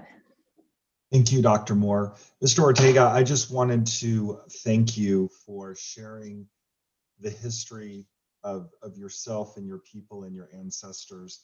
And as this is an informational item, I just want you to know that I walk away from this with a greater understanding of just the richness of what your ancestors brought to this land. And so for that, I'm very grateful to hear and to also know what role your ancestors played in the development of this. And I just, wanted to say thank you. And I really appreciate what you brought forward for us to have a continued conversation from multiple sides to make, an informed decision, whatever that may be. But again, thank you very much for your time and your patience this evening. Thank you. Thank you, Mr. Webb. Ms. Tanate, do you have anything to add? Not necessarily anything to add, just it was really nice to actually hear, because it is true that this is not something that, like, coming from a student who's learning the curriculum, this is not something that we typically learn about. It's not something that I grew up learning about in elementary school, junior high, in my high school, even necessarily my college courses that I've taken that are history courses. So it's really nice to actually be able to hear from someone who has the experience and the knowledge. School books do touch on it slightly, but it's not as representative as it needs to be. And I think that it's actually good to hear, because in my personal opinion, I don't think the removal of something like that should be a decision that's entirely made by people who aren't affected by it. Like, we're not the people, like, I am not going to be personally offended by it, but Mr. Ortega is. So I think that it's good to hear from him and hear from his personal experience from speaking to other tribes and other Native Americans about it. So I was really grateful to be able to actually hear his take on it.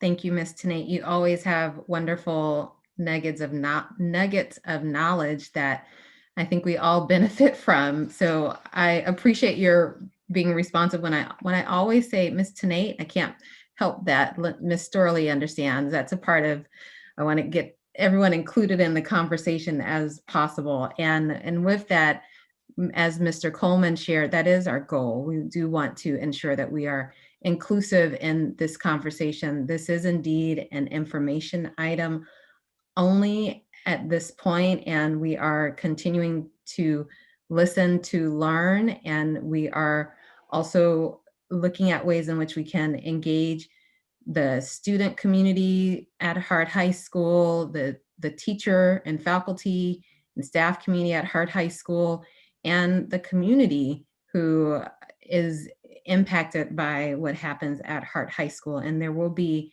opportunities that we will further be able to do that. I also thank you, Mr. Ortega, for being vulnerable. I know that it is a place of vulnerability where you share who you are and your culture. As my own experience, understanding what it means to put yourself in that vulnerable position to share all of you with others, in hopes that there's an amount of empathy that helps us to seek to understand and continue to listen and learn. And I appreciate that you answered our questions, because I know we put you on the spot with some of them, and appreciate your answering them honestly and giving us a fuller sense of what the issues and challenges are that this mascot discussion can bring up. And as some of my board members have shared, education is an important piece of it. And as you have shared, it is also a separate issue than the mascot itself. And so that's important to keep in mind as we look forward. We are planning again to continue this conversation. This won't be any decision tonight or in any time, you know, in the next several months, because we want to engage the community. I would like to ask Mr. Coleman if in one of those pieces that we can continue learning, and we know that students are a key voice in any decisions that we make, and in every decision that we make, we want to focus on our students and be inclusive of hearing their voice. And I would like to ask, I know that this is not an action item, but that Mr. Coleman look at opportunities and ways in which we can engage students as a part of a next step, and make sure that as we are engaging them to learn about their experiences at Hart High School and where they are and thinking about the mascot issue, that we find a way in which we protect the student voice. I think that is just so critical, and we've learned so much in this last year about our students, our future, and where they will lead us. You know, they will be the ones in these seats in the future, and it's not a long future off, you know, and I want to make sure that we have included them in that voice. And also the staff, because, you know, we've heard from the public comment tonight was around this issue. We heard from several teachers, and I think that's important to engage the staff as we continue to learn about this issue. Ms. Sturley and then Mr. Messina. I appreciate that we are discussing this. As a cowboy for many, many, many years, I always found the use of a race-based name when they took down the caricature and all of that. I felt like they'd made a big step forward, but any race-based name I think is something that we need to think about removing. I understand Dr. Moore wants to bring in students and all this. I would like us to not let this dangle. I would like us to think about a time specific when we are going to, we don't have to say that tonight, but a time specific where we're going to make a decision on this, because I think if people want it and we're going to keep it, it should stop being a huge part of the meetings.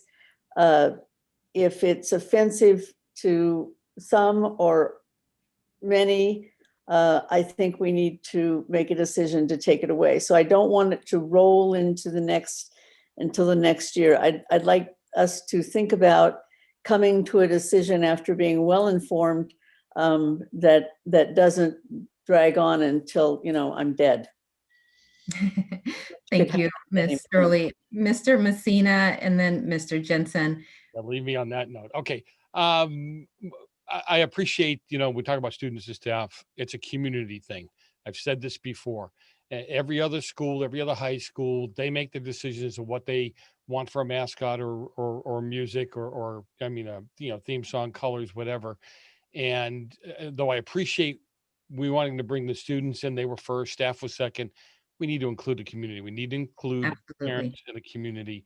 And I'm sorry, Mrs. Storley, I agree with you. You don't want to linger forever, but I want all the information. I want to know how the community feels. So, okay. And I appreciate that. I think we plan to hear from students, staff, and community, and it doesn't have to linger forever. We can, we can do both. We're not stuck in the age of having to do things by hard mail. We can do things electronically and things move faster. Mr. Jensen. Yes, thank you, Dr. Moore.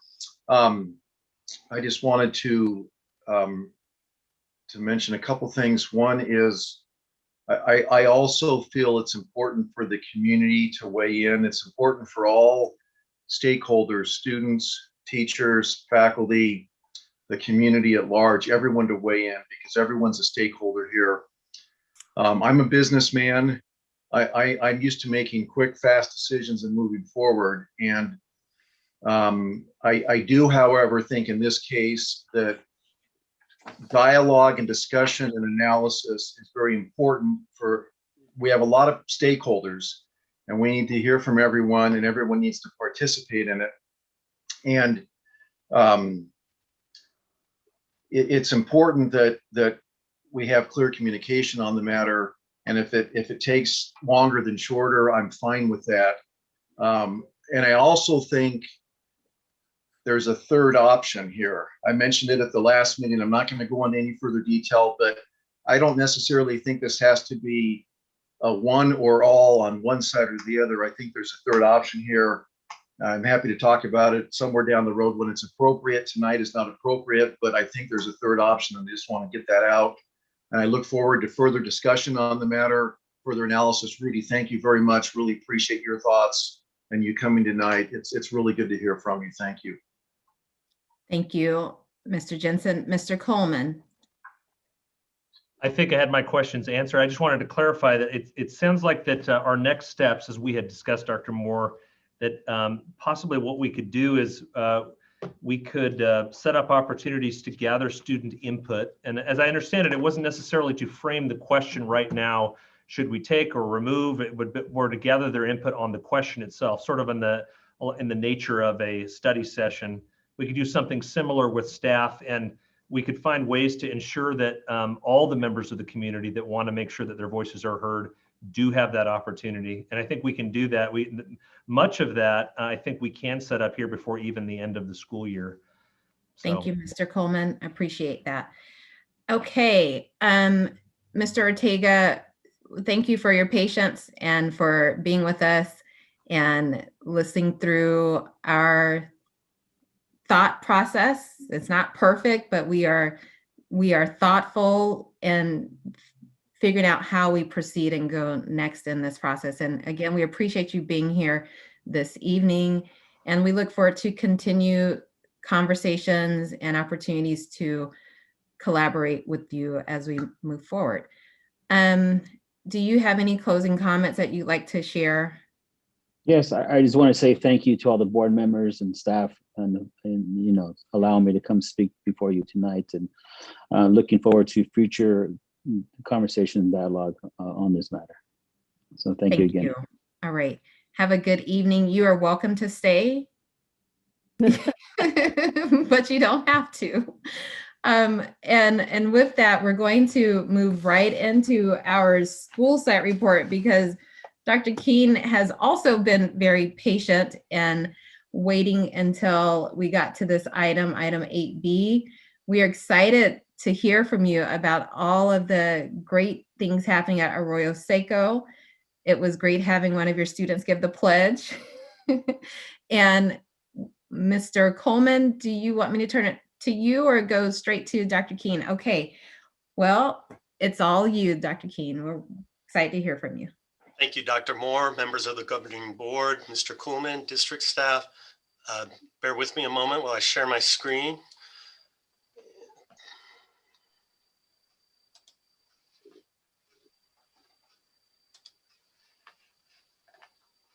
Okay.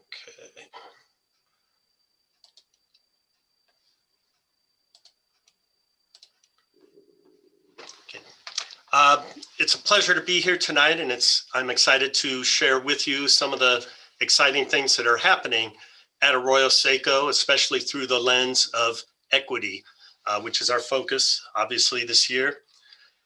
As we look at Arroyo Seco and our demographic breakdown, you can see that over the years, there's been a shift. I know that doesn't come as a surprise. Currently, our two largest subgroups are our white subgroup, which is now 48% of our population. When I was an assistant principal back in 2003, we were at 70%.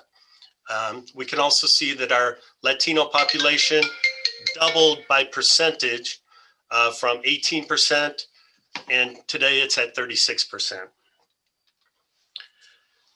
Looking at our climate survey from 2019, a number of things that we were proud of, a number of successes. I think one area for growth that we identified was really connecting with students. And we set a goal that school year to increase the percentage of students who reported feeling valued, both by staff and by their peers.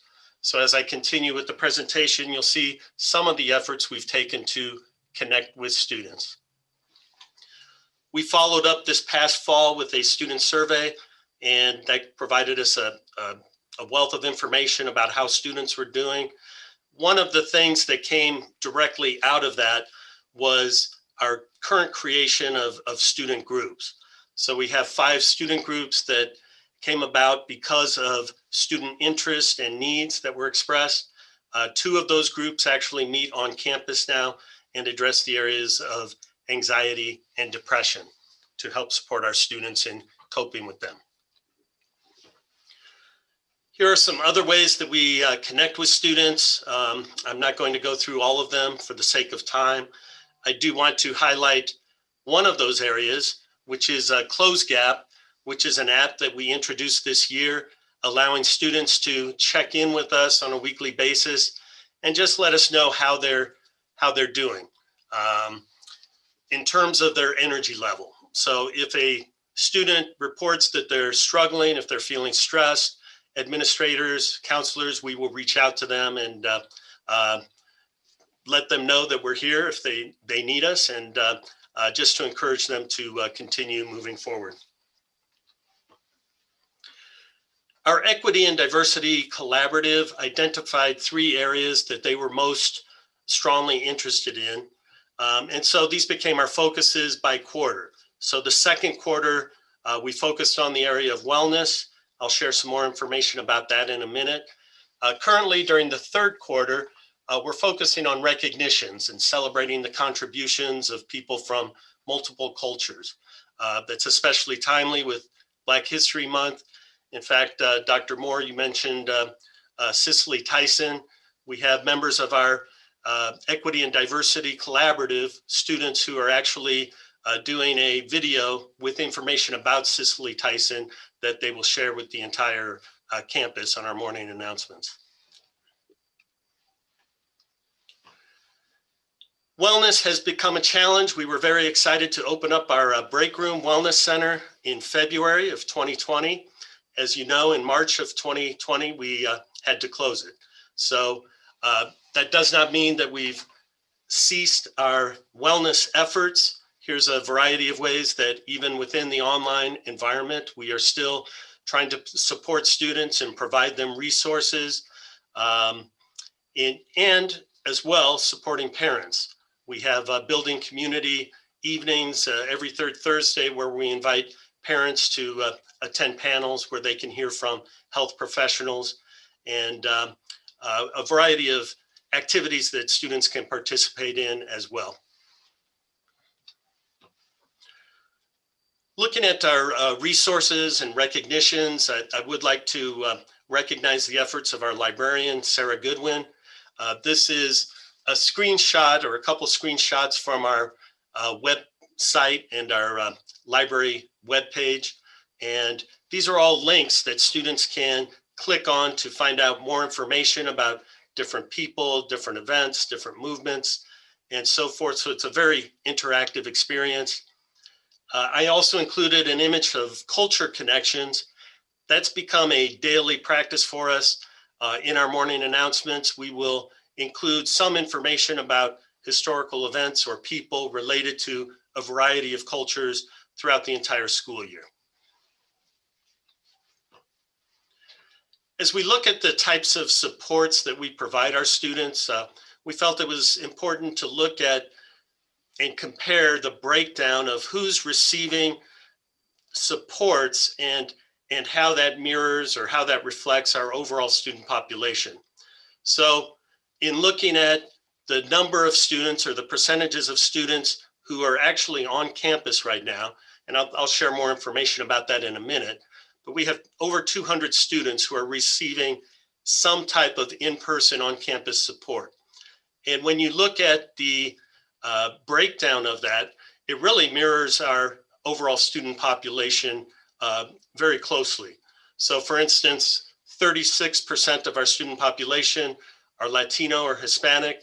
And when you look at the breakdown of the 200 students who are on campus, 38% of them are Latino. And we can see that with other ethnic groups as well.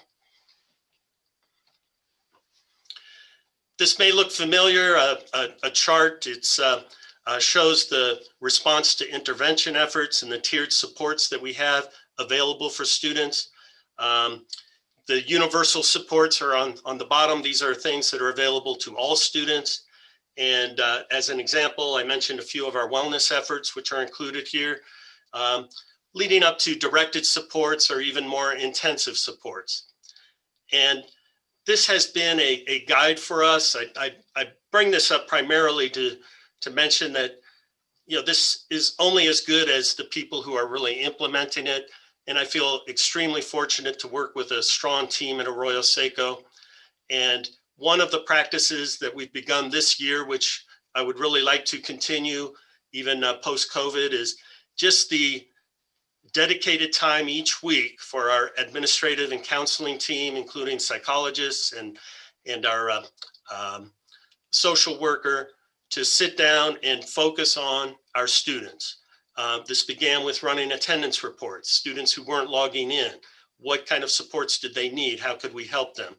And so every week we meet, it's a student-focused meeting, and I think that's been very effective in determining who needs what level of support and how we can provide that for them. In looking at the supports that students are receiving in the online environment, I know there's a lot of information here, so I'll just hit some of the highlights. MAP has been very recent for us, just the last few weeks. I think as we've seen over time, we have increased the number of students who have been invited and who are attending MAP. And in fact, 42% of Arroyo Seco students have been invited and or have attended at least one MAP session over the last few weeks. So we're proud of that number. Students receive notification, either emails and or phone calls. Parents receive notifications actually if they have one or more D's or F's. Every Monday, that notification goes out. I think that's been helpful in getting kids into those MAP sessions that they're invited to. And it's also helped us reduce the number of Ds and fails over the past couple of weeks. And parents will also receive notification about those assignments that are marked missing in Infinite Campus, and have the opportunity to connect with teachers on how students can make those up. One of the things I'm most proud of is our efforts at getting students on campus within the constraints and the guidelines that we currently have in a safe and healthy manner. Quite frankly, there's a ton of work that goes into this. I would like to recognize the efforts of really all of our staff, Ms. Fayan Baku, who has really overseen and organized this.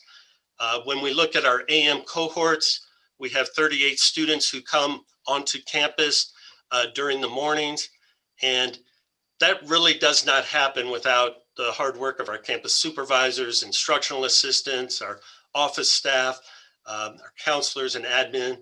And I think I'm most proud of the efforts of our staff in terms of the groups we have coming on campus during the MAP time.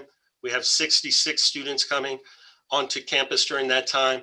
And after school, we have more than 100 students who are coming on campus 2 days a week. And quite frankly, that's all teachers who are willing to come on campus to be with kids and to support students in person. So I'm really appreciative of the efforts of our staff to make that happen. To sum up in terms of next steps, I mentioned some of this already. We'd love to continue implementing the supports and assessments. We'd love to continue our weekly student-focused meetings to provide those supports. We'd love to continue the work of our Equity and Diversity Collaborative and our efforts at providing wellness opportunities for students. And I think part of that is continuing to bring students on campus as we're able in a safe manner. And then finally, if I could, I'd love to find a cure for COVID just so we can go back to some sense of normalcy. So. Thank you for that report, Dr. Keene. I think we are all looking for that last bullet. Wouldn't that be great? And that would address so many of the other items that are on our agenda and on the minds of so many parents and families and children. Thank you. This is a great report. Let me go to my board colleagues and see who has questions for Dr. Keene. Okay, I don't see any hands raised. So there are no questions, but maybe comments. Mr. Webb, Ms. Storley, and Mr. Jensen. Thank you, Dr. Moore. And Dr. Keene, this is a hard one for me because I am not only a board member, but I'm also a parent of a child at Arroyo Seco. But Dr. Moore and the rest of the board, I just want to really show my appreciation, and I'm going to speak as a parent because I can't, extinguish that role. But Dr. Keene, you and your staff have really made a very conscious effort to try to provide normalcy in a time that is just not, sometimes attainable. And I so appreciate your Find a Cure for COVID. Perhaps if you do, you could retire from a principal and you'd find another role. But I just wanted to say, my son left 6th grade very apathetic, very, kind of like, what am I doing? But he has thoroughly enjoyed his 7th grade year.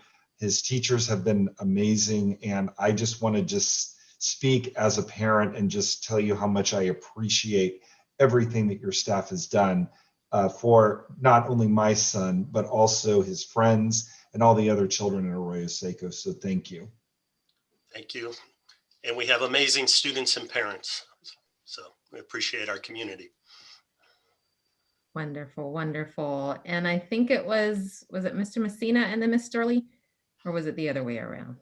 I had a No, comment Mr. also. Jensen, sorry, Mr. Jensen and Ms. Storley. Mr. Jensen. Sure. Dr. Keen, can I call you Andy? How are you doing, sir? Good, good. Hey, I just wanted to thank you for a very nice report. I found it to be very comprehensive, but also very succinct. And I like those two things, comprehensive and succinct. So it gave me a lot of good information and a lot of good thoughts on what's going on at Arroyo Seco. And well done. Thank you. I appreciate it. Thank you. All right. Thank you, Mr. Jensen. Mrs. Storley. I just want to say Dr. Keen, and I always called him Dr. Keen because when you work that hard to get a PhD, I think we should call you Dr. Keen. Thank you for a very thorough and easy for me to understand presentation. All of us want schools to be back to normal again, and being able to push on in this mess that we're in. My hat's off to you, Dr. Keen, and I appreciate you. Thank you, Mrs. Storley. Linda. Okay. Thank you, Ms. Storley. Mr. Messina. Well, I appreciate the amount of work it takes to go into one of these, and I go way back. I mean, I was actually on the PAC there. My wife was president of the PAC there 107 years ago. When our kids were there, and yeah, the school has changed tremendously, and I'm glad to see that you're recognizing it and making the changes you need to make. I mean, it was always a great school. Very much appreciate it. Thank you. Okay. And I want to thank you again too. And I will concur with what Mr. Jensen said. Your report was concise and thorough. And I don't want to be this one, but there's one piece in the report that I need to call attention to. And it's on the slide, equity and supports. And I'm calling attention to it because I just think that it's so well done to really show who is on campus and receiving support versus your student population. And I think that is a telling slide because it shows the similarities in who we serve overall. I think your slide in particular, and I don't know that it would be like this across all campuses, but I'd like to know. But I think your slide in particular shows that all of our students are having some needs for support, regardless of who they look like or what people might think about what they would need or wouldn't need. But really, all of our students are in need of some support across the demographic subgroups, as you're showing it here in this slide. I know Mr. Coleman's looking at me like, uh-oh, she asked for something. And I did. I'm trying to slide it in a way in which it's not a big lift, but it would be great to compare this to what is happening district-wide in terms of the, I think, 600 plus students who are on our campuses, their subgroups and what it looks like compared to the students that we serve overall, if that is not a huge lift. We can do anything you ask for us to do. Andy, is it possible you could put that slide back up so I'm clear on what our expectations are here? Absolutely.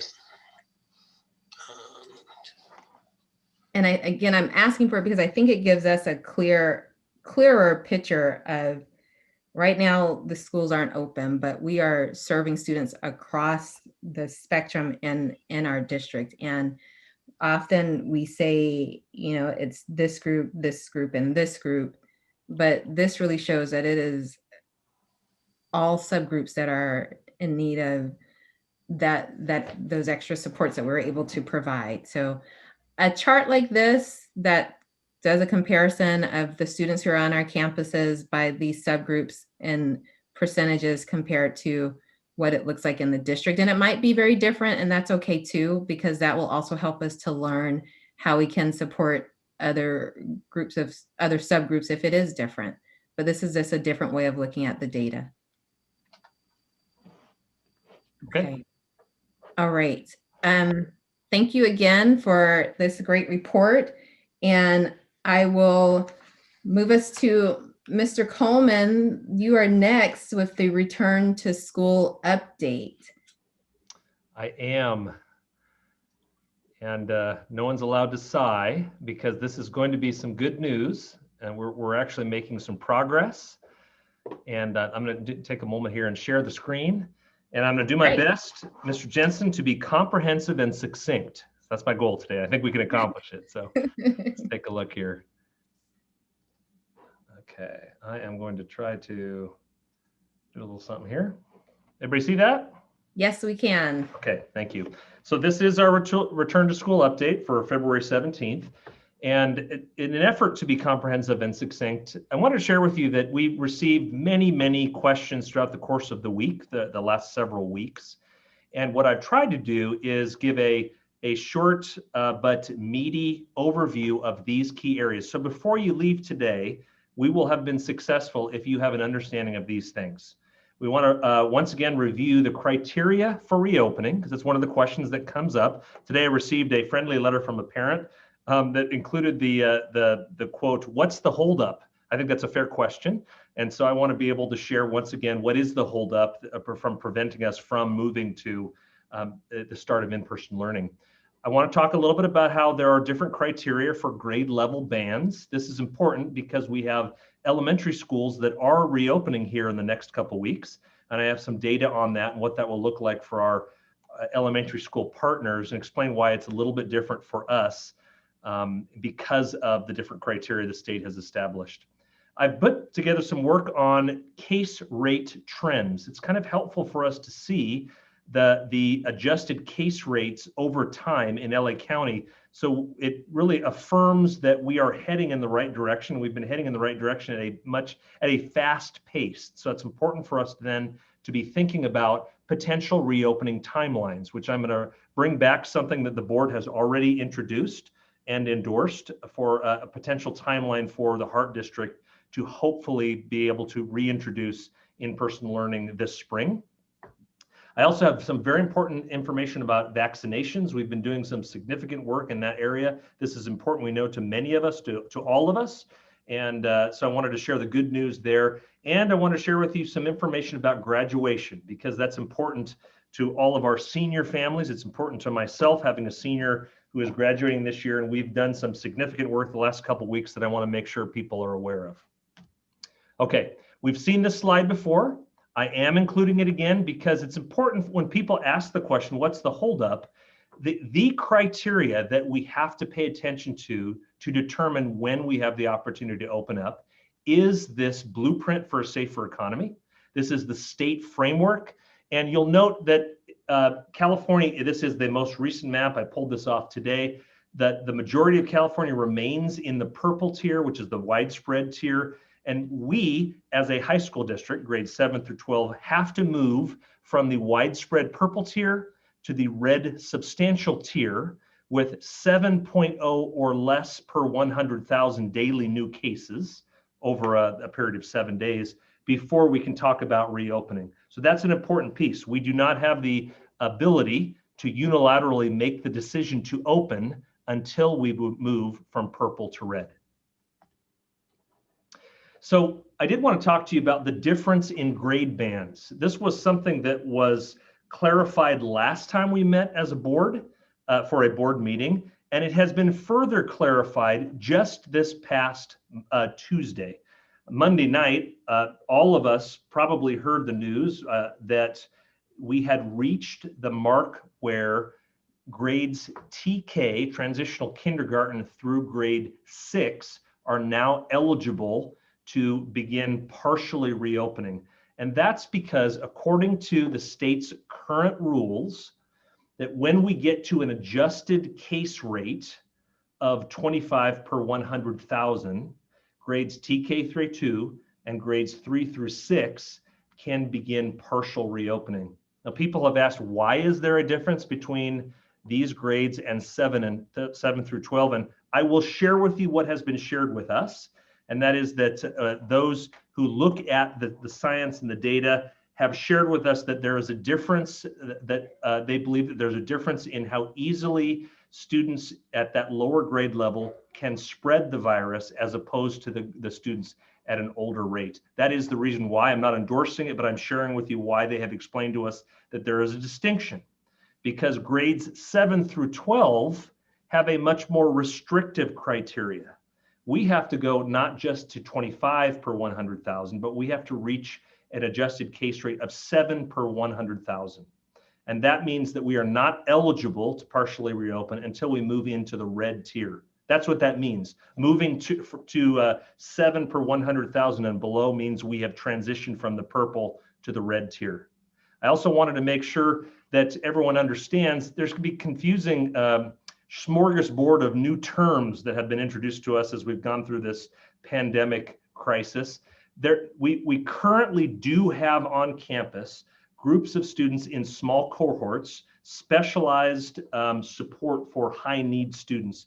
And later on in our presentation, Mrs. Hunter is going to share some of the data on the number of teachers and students that we do have on campus. They are currently on campus now. They're authorized to do so in the purple tier, but the larger reopening is restricted until we get to that red tier at 7 per 100,000. So this is some data about elementary school reopening. And I'm not going to talk over it, but just sort of orient you to this slide. I've talked to my fellow superintendents, and you will note that since they are now eligible, they have begun planning for the first day of in-person learning.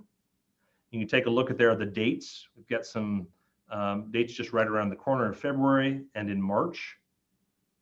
And you'll note again that that is grades TK through 6. Now, anyone who is using this data, especially Sulphur, who has really divided that up, please don't refer to my slide. Please go directly to the elementary school district's site for that information. But it gives you a sense of what the elementary schools are planning here in the immediate future.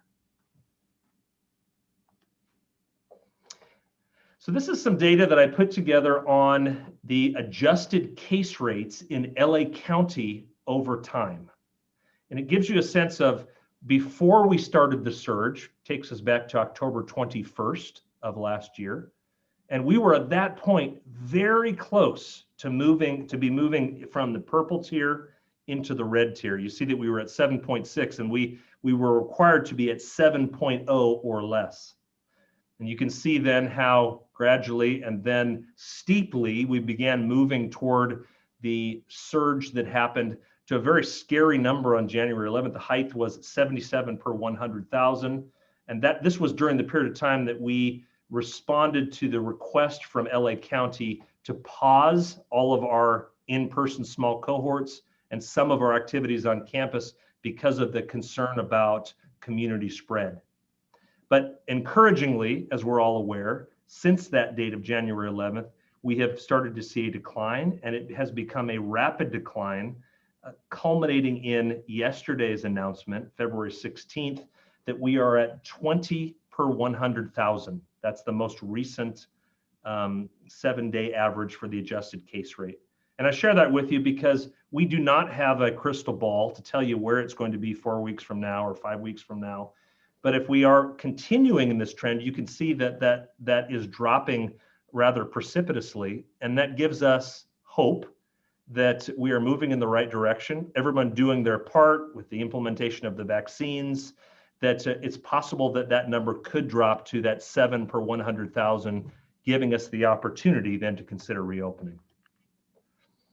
I'm bringing back this slide, which was edited from what Mr. Peshek shared last time, because there is something I want to share specifically with the board and perhaps gather some feedback from the board. We have invested millions of dollars in ensuring that we have the state-of-the-art, the best safety measures in place for the time when we welcome students and teachers back on campus.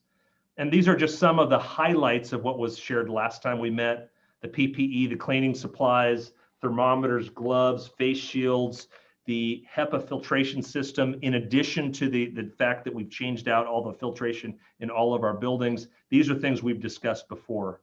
But there's an additional piece that we have discussed this week, and I wanted to bring it to your attention and gather a little input from the board, and perhaps when we're done, you might share what your thoughts are on this. You know, as we look at the different schools throughout the nation that are returning, one additional potential safeguard that they have invested in are desk partitions for individual students. And I'm sharing this with you because we've priced out, and I'll show you some examples here in a moment, These desk guard partitions, one for every student in the Hart District, approximately 22,000 of them, would reach approximately a cost of about $500,000. The details, the specifics of that, I would leave to Mr. Peshek and he can get back to you. This is what these desk guard partitions look like. They are fold up. Take a look at the right-hand side. They're fold up. They have a handle on them. They can be carried by students from classroom to classroom, and that can be then folded out and deployed on desks if we wanted one additional measure of security to make sure that we are minimizing the concern about the spread of COVID-19. I'll come back to that in a minute.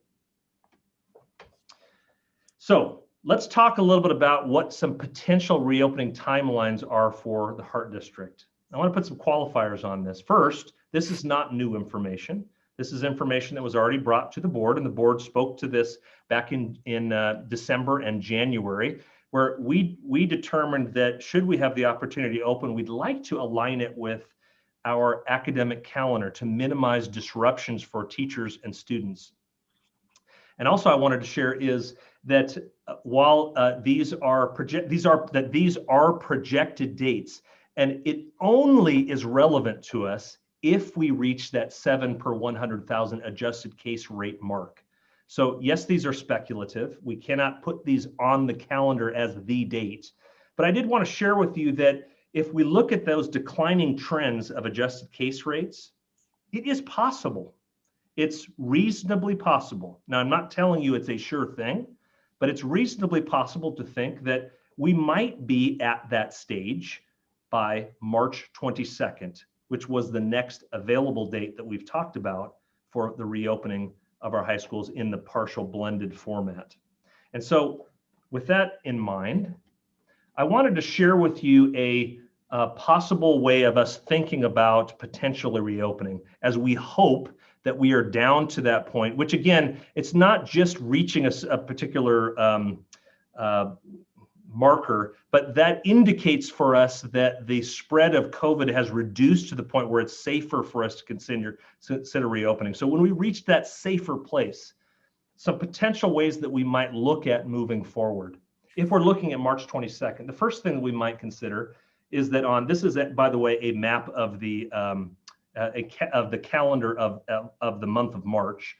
We would suggest, for example, that when the case rate is announced, and those are usually on Tuesdays of every week, Tuesday night, the 9th of March, we might look and say, if we are really close, if we're at 7.6 and it continues to be heading in that direction, it seems that we're going to, the next week, reach that mark. That would trigger for us then to communicate to our staff the possibility of a return to the school site on March 15th. That would be a week prior to the potential start date of March 22nd, if all of these pieces came together. Now, the date of the 15th we thought was important because with all of this protective measures that we've put in place, we would want to make sure that everybody is available to make sure all of our technology is working, all of the protective measures are in place, everyone understands what the procedures are, and we get all the bugs out so that when we actually then welcome students back, hopefully on the 22nd, that we are fully ready to do so. And one last, Pete, I just want to say once again, this is only a possibility for us if we reach that 7 per 100,000 case rate. And of course, if we don't reach that, but we're still heading in that direction, the board then, I would suggest, could speak to the possibility of returning if we maybe were the next week. We could talk about pushing this calendar forward a week or 2 weeks. And that would definitely be something that I would want to bring back to the board for their feedback on. So when we talk about the prospect of reopening, I just wanted to remind everybody who might ask the question, as a few folks have, does the Hart District have a plan for reopening? I mean, are they ready for this when it happens? And I wanted to remind everybody that we spent the entire fall semester putting together an incredibly detailed plan that includes asking parents. One of 3 choices we gave them, it was the blended option, which is essentially 2 days a week of in-person instruction, they could remain online, or some families have chosen already to go the route of our learning post, which is a true independent study. And what I wanted to do with this slide was just point out the fact that you can go to our website, you can link to our website, and there is a wealth of resources there for parents that want to know what would a schedule look like. And I'm going to take you there momentarily because it's really worth your time to go if you want to see what this is going to look like. So let me click on that and see if it'll take me there. Let me do this. Can everybody see that? If I drag that over, everybody see what the, okay, this is our website. And if you were to go to the very top of the website and click on COVID-19 plan, down the right-hand side, for our teachers who are listening, I wanted to share with you that we have some links for teachers, some professional development resources, incredibly detailed information here that we put in place this last fall. So again, this is not new. This is going back to what we introduced earlier. Okay. I'm having a little difficulty navigating, but I wanted to encourage you, if people were to look down this right-hand column, they would see that there are the different options that were available to families. In detail, it talks about what the blended learning plan looks like. It has a calendar of what it would look like for a week. There are videos there for parents to go to that we think can answer a lot of questions as we move in that direction. So in answer to the question, does the Hart District has a plan? We do have a plan. We're very actually encouraged by the work that we've done because we've reached out to other school sites and other districts that are currently live in in-person learning in places like Huntington Beach, California, or up in Rockland, California. And what's fascinating about this is even though each of us has independently come up with a plan, each of those plans is remarkably similar. And so it tells us that we're moving in the right direction. Okay, so I wanted to transition, if I could, to a vaccination update, because all of this is linked and works together. I'm really proud of the fact that we have spent some good time coordinating with our colleagues at Henry Mayo to set up an opportunity we hope to expedite the vaccination of our Santa Clarita Valley educators. That would be everybody involved with education in the Santa Clarita Valley, not just the Hart District. A couple key pieces to that I wanted to review. We've already sent out an invitation to all SCV educators in the Valley with a personal Q&A with the medical and health professionals at Henry Mayo Newhall Hospital, which will take place tomorrow, February 18th at 4 p.m. Those of you who you should have all received the information on that, and there's a link that can take you directly to see that live or to watch it later on YouTube. I also wanted to share with you that we have moved beyond just planning to actually implementing, where we can share that the big piece here is that we now have the ability to establish what's called a closed pod. And that means that instead of just offering vaccines to everybody at a particular clinic site, we can set aside days and times and make the signups exclusively to a certain group. And we're going to pilot that this next coming Wednesday, February 24th, with all of our 65 and over educators in the Santa Clarita Valley. And there's more of those folks than you'd think of. And we know some of them may have already received their vaccination, but there are still others who haven't been able to do so. And we're going to make that available through our partnership with Henry Mayo. This Friday, the link and the information on how to sign up for that will be sent out by our COVID coordinator, Mr. Matt Hinsey. So we are beginning to establish what it will look like when we eventually do roll into a closed pod for all Southern California or Santa Clarita Valley educators. Now, this is information that is not finalized, and because one of the things we have to make sure everybody understands is everything is dependent with vaccinations on eligibility and supply. Eligibility and supply. Currently, all SCV educators, all educators are not eligible for the vaccine. It's 65 and older individuals. But we've been told that there's a possibility, and I'm hopeful with this, that these vaccines, the eligibility for these vaccines could be made available as soon as the first week in March.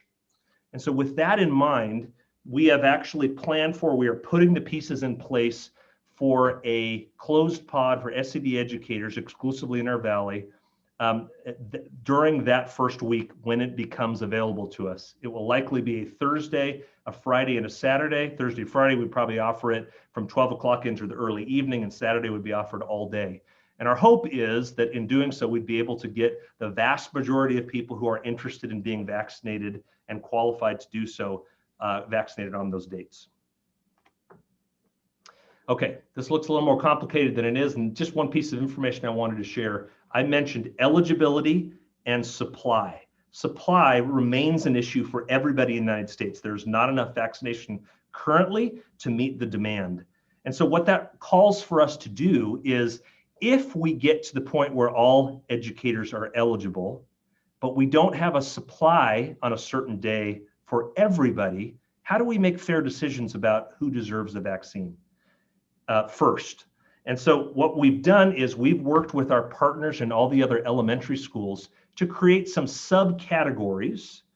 As these vaccines will roll in, it'll probably be across the days or weeks. But if we have a smaller supply, we are working on some subcategories to make sure that as we push out invitations to people, that we would do so in a logical fashion. So for example, we would start in group number 1 with staff currently working directly in person with students and families. And then group 2, the remaining school site staff indirectly or remotely working with students and families once that becomes available. And then group 3 would be remaining district office staff and et cetera. And we're hopeful that we don't even have to pay attention to this and that we'll have enough supply to meet all the demand all at once. But if not, we wanted to let you know that we've been thoughtful and we have worked together with our partners in the Valley to put together a plan to make sure that we get that to the people who we think logically deserve to have those access to those vaccines first. Okay, I'm going to conclude here talking a little bit about graduation, and you will indulge me. I wanted to answer some questions that to some folks who have asked about graduation. A lot of the questions have been along the lines of, you've had a year and a half to plan for this. Why can't we figure this out? I think it's a fair question to ask. And so I wanted to help answer that question. When we have shared with our community that there are restrictions on what we can do for graduation, what we're referring to is actually the public health order. This is the public health order that's available to everybody. It's linked on our website. This is the LA County Public Health Order. It's called the Reopening Safer at Work and in the Community. And if you look in that health order, if I were to summarize some of the key statements in that order that had prevented us this last year from being able to offer in-person graduation, I won't read all of it, but I wanted to share with you, when people are wondering, why can't we do this? What is the document, or what's the rule that's preventing us from thinking creatively? Well, this is it, the public health order. And it says things like private gatherings of persons from more than 3 different households are prohibited. All private gatherings must be held outside. Private gatherings should be limited to 2 hours or less. It talks about the health officer orders closing public entertainment venues. And then it says all events and gatherings, unless specifically allowed by this order, are not allowed. So I could go on with that, but this is the reason why when we asked LA County, give us some feedback on what we can offer. Last year, we were told that we could only offer drive-through graduations. But I wanted to share with the community that we have not sat back just to wait for LA County to tell us what we can do. We have been proactive. We have been lobbying. We have been pushing for some safe opportunities for us to be more creative for our seniors. And so I want to share with you what we've done so far, and I'm guardedly optimistic that this is going to bear fruit. And I'll share with you when I'm hoping that we'll get a little bit more information on that. We convened the last 2 weeks a local work group. That was Dr. Nielsen. He got together with administrators in the Hart District, others in the Antelope Valley Union High School District, and from COC to put together some proposals for more creative options that are tied to the colored tiers. And what that means is, hey, if we're in the purple tier, maybe there's some limitations that that we can communicate to our parents. This is what we can do, and we can only do these things. But what happens if we get to the red tier? How can we open up access to more creative solutions? Maybe that means that we do graduations at the school sites in smaller numbers, and we do multiple graduations to make sure that everyone's kept safe. And so we put together some proposals, and that process I called up to LA County Office of Education. I advocated and lobbied for them to consider addressing this issue now and not later, because the answers that we had received when we asked previously was, we just don't know, because we don't know what the numbers are going to be. And so LA County Office of Education took that and they created a work group of 25 LA superintendents, of which I'm one. And they put us into group pods of 5, and we have been putting together some sample suggestions. The idea is that that will be put in front of LA County Office of LA County Department of Public Health, hoping that they can give us information sooner so we can get back to parents who are asking, when is graduation and what is it going to look like? I'd like to be able to tell them it's going to be in this time window, and depending upon what color tier we're in, these are the options that we have available to us. And if we have these options, we're going to make them the absolute best we possibly can. The last piece I want to share with you is we're also advocating and lobbying with the supervisor's office. We have shared LA County supervisors. We've shared these same samples with them and asked that they consider exercising some influence with the decision makers to open up the ability, because I frankly believe that we can do more in-person type activities safely with all of the individuals that have been trained and all of the items that we have acquired. We believe we can do more in-person opportunities for our seniors at the end of this school year. So that is the conclusion of my presentation. I'll turn it over to the board for any questions, and also just point your attention back to the question of those plastic screens. I'd love to hear the board's feedback on whether they think that might be a worthy direction for the district to take. Okay, thank you, Mr. Coleman, for the comprehensive report. It had really good, you covered every category very thoroughly. And so I think if there were any questions, they were likely answered. But I will ask my board colleagues, I see heads nodding no. I'm going to start with Mr. Messina, and then Ms. Sturley, and then Mr. Webb, and then Mr. Jensen. Sorry, Mr. Messina. All right. So let me, I've got a few questions here. Mike, first thing is graduation. And I know there were a lot of stats there and what have you. You know, one of the suggestions made, and I just want to speak to it, is, you know, COC, when we have our classes, when we have our graduations there, what is it? We eat up about a third of the field, usually. We don't eat the whole thing up. I mean, is there any possibility whatsoever of having an event there where you could really stretch it out, you know, give parents you know what I'm saying? I mean, if we were to try something creative and different, could we do it within the guidelines? So a couple answers to that question. According to the current guidelines, the answer is no. And that's not because it's that we wouldn't want to do so, but right. I think the answer to your question, would the current guidelines allow us to, if we use the entire field and stretch people out, if we offered that as something to LA County, would they currently tell us that we could? They've told us that we can't. But we have asked them to reconsider the public health order, because I agree with the sentiment, I think, in what you're saying. Hey, don't steal my thunder. That's at the end of my question. Oh, sorry. Sorry, hold on a second. Okay.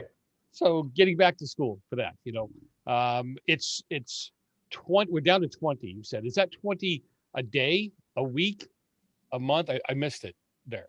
It's 20 out of every 100,000 LA County residents. And that's an adjusted case rate, which means it's an average across 7 days. Okay. Because that a 7 is a big number to hit for us, right? I got that. And then once we get back to school, and I'm not trying to be the naysayer, I just want to be real clear about this. Once we get the kids back in school, if we go to 8, what happens? If we go to 10, what happens? Even if it's a, because Yeah, good. That's a timely question, because that is the reason why Huntington Beach Unified School District is able to remain open for in-person instruction, even though Orange County is in the purple tier. Because in the fall, they were actually for a period of time in the red. And currently, as the way the rules have been explained to us, once you actually reopen, you are not required to close again. So, yeah. Okay. These are questions that are being asked, and thank God, and thank you for having the answers. March 22nd, partial blended opening. What does that really mean? Does it mean we'll allow them to do distance learning and in-class learning when you say partial blended? Yes, what it means is those families that have opted for the blended option, that means that students are divided up into two groups, essentially. And for a particular class, we'll say that it's Mr. Coleman's history class. Half the class, hypothetically, would be in person during a particular class period, while half the class is going to be at home, actually conducting the class online simultaneously. And an individual student would be able to be there for 2 days a week for in-person instruction for 3 periods each day. And then for 2 other days, they would be at home while that other group then comes back in. So I hope that helps explain a little bit. That's the detailed part that was on the website. Right. But for clarity, because, and you and I talked about this kind of thing before, for clarity, that means when we talk about partial blended opening on the 22nd, it's not as simple as saying, if you want your child at home doing distance learning, you can do that. If you want your child in class, there are only going to be certain days, even the kids in class are going to be able to be there. Correct? That's correct. Okay. I just want to make sure that parents are really clear about this so that we don't go through all these, questions again. Dr. Farrar came out and said she's concerned about the Super Bowl and Valentine's Day bump. That's the first time I've heard it put that way, but okay. And that we might see a whole bunch more cases. I know that Santa Clarita saw 60 new cases, I think at the beginning of this week, just in a matter of a couple of days. And so they're a little concerned about that Valentine's Day bump, but we'll see what happened. Yeah. Then my last comment would be, we're doing a lot of work, and I really appreciate the fact that, we've gone directly lobbying with the supervisors. I'd ask the board as a whole, and I know they can't answer right now, let's look at putting a resolution together that the board can agree on, a letter to the state, and a resolution to the state and the county, and maybe even our local officials. Continue to ask them to put pressure on the supervisors. I think 5 signatures from us as a board as a whole going to them might be a little bit more impactful. And I'd even ask you to reach out to the other superintendents of the elementary schools. A lot of people don't realize we have 5 or 6 school boards here. And I think that way, we're representing 56,000 kids and 300,000 people in this valley. I think that'll hold a little bit more. So it's just some thoughts. I know everybody has to agree on it. And I think if the elementary schools engage with us, we get a little more stern about it in our verbiage, and we get behind it and sign off on it. I think it might help us move that needle forward a little bit more. So thank you. Thank you, Mr. Messina. Ms. Starley. Yes, to the plexiglass dividers. If we purchase those and the things we have purchased, does any of that money come out of the general fund? It doesn't. These are, and Mr. Peshek, I'll let you speak to that. Thank you, Mr. Coleman. Ms. Storley, that we will be using the federal grant money. That's a safety measure. It's considered PPE item. I'm going to sneeze, so I knew that, but I wanted people to understand, because I'm already trying to figure out what we're going to do with all this plexiglass when we're done with this. Somebody out there, I used to tell my students, if you can find a use for old tires, you can become a millionaire. Well, somebody did, and they are, and we're going to have all this plexiglass, and hopefully we'll never have to use it again. But all of these things are coming from a special budget, a special amount of money that the feds have given us. And buying them with this money, unless we have something more important to buy with the money, I don't have any problem with. Again, bad English, but are there other things for safety that you think we should be buying that we're still trying to use this federal money for? Again, bad English, but there was a question there. There really was, Mike. It was long and It's okay. yeah. Maybe I can answer it this way, is that, and I would invite Mr. Peshek and Dr. Nielsen to jump in on this, but I really do feel that we have been careful and thorough about purchasing the items that we need to get people back safely. And I think we're now in that place where we are ready to make that move. I hope that helps answer that question. I just, for the public, I want them to know that this isn't general funds money.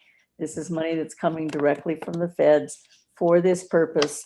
And when we're done with it, we'll start making something out of plexiglass. Right. Thank you, Ms. Sterling, Mr. Webb, and then Mr. Jensen. So, Mr. Coleman, thank you again. Great data, great information. I know it is hard to collect that and synthesize it. So I just wanted to say how much I appreciate that. Back to Mr. Messina's point. So, and again, I'm just clarifying, but again, if we repeat things multiple times, we'll understand it. So I remember being surveyed in the fall, those of us who wanted to stay in person or a hybrid, or those who wanted to stay online. So that would still hold if, hypothetically speaking, we had that March 22nd opening targeted. That's correct. Okay. How, and there are teachers who have been designated as the in-person versus the online, correct? Not so much. There may, I think, are some unique circumstances with individual teachers, but Mrs. Hunter, maybe you would be best to answer that question. There were a couple of teachers that opted to move, and I actually asked Dr. Figueroa to correct me if I'm wrong, to Learning Post Academy because of their particular needs that they needed to continue teaching online. But outside of that, no. Everybody is basically, once we return, we'll need to be able to return to the campus. Okay, okay. My thoughts on the plexiglass. I see value. I see a lot of potential for them to be protective. I do, however, know of my own teenage son and some of his friends. I would think that there would need to be a great deal of information provided to families, guardians, also staff, to talk about, with any type of item, just appropriate use of it, and also what it's intended to be there for. So I would just want to ensure that we did have opportunities for that information to be disseminated, so that we make sure that they are indeed used for the purposes of keeping everyone safe and healthy.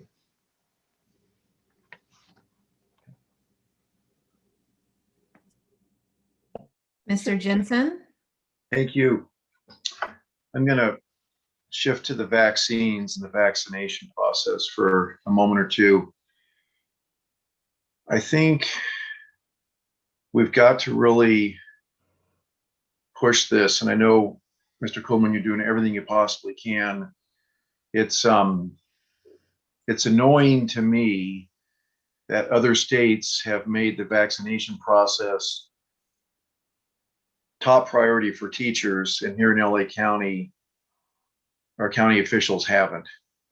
And I know that there are teachers out there who are concerned, and rightfully so, because of perhaps health issues in their own families, about not being vaccinated and being faced with a potential COVID-19 situation in their own hands. And I think those are valid concerns. legitimate concerns that we need to be cognizant of. And, you know, this whole lobby effort, if you will, Mr. Messina referred to it, a resolution, you know, from my perspective, works both in getting kids back in school and also with the vaccination process. And, you know, whatever we can do, I just have a feeling that we're gonna get closer and closer to opening. I don't necessarily believe in the Super Bowl surge or the Valentine's Day surge, and I'm not a medical doctor. I've heard of it as well, but you know, we have to be guarded. But gosh, let's be optimistic and let's try to move forward. And we've got to. I mean, we're at a critical stage. It's almost been a year, and we've got to. I don't know how to do it. I don't know if any of us know how to do it. I don't think we know how, but somehow we have to keep pushing our officials to get the vaccinations out to the teachers and to get kids back in classrooms, even if it's blended or partial reopening. I just hear way too much from too many parents, but at the same time, the vaccinations are a very important part of it. So if there's any kind of resolution or anything we can continue to do to lobby, to talk with, if there's anything I can do, you know, let me know. But it's a difficult process. A lot of people don't understand it. We try to keep explaining what the criteria is, and there's still a lot of people that don't understand it. But let's keep pushing it as much as we can to try and get these things going. I just really am frustrated with, you know, other states, teachers are a top priority for vaccinations, and here I don't get it. I just don't get it. But at any rate,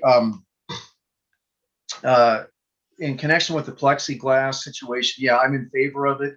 I see other states that do it, and I think we have to be cautious and guarded. We need to if we need to get it, let's get it. I think we do. I think it's important, and you know, James makes a good point about letting people know what it's really there for and not for. So yeah, Mike, nice report. You covered a lot of areas, and you had to put that together probably pretty quickly, but good job. Thank you. And let's keep moving forward.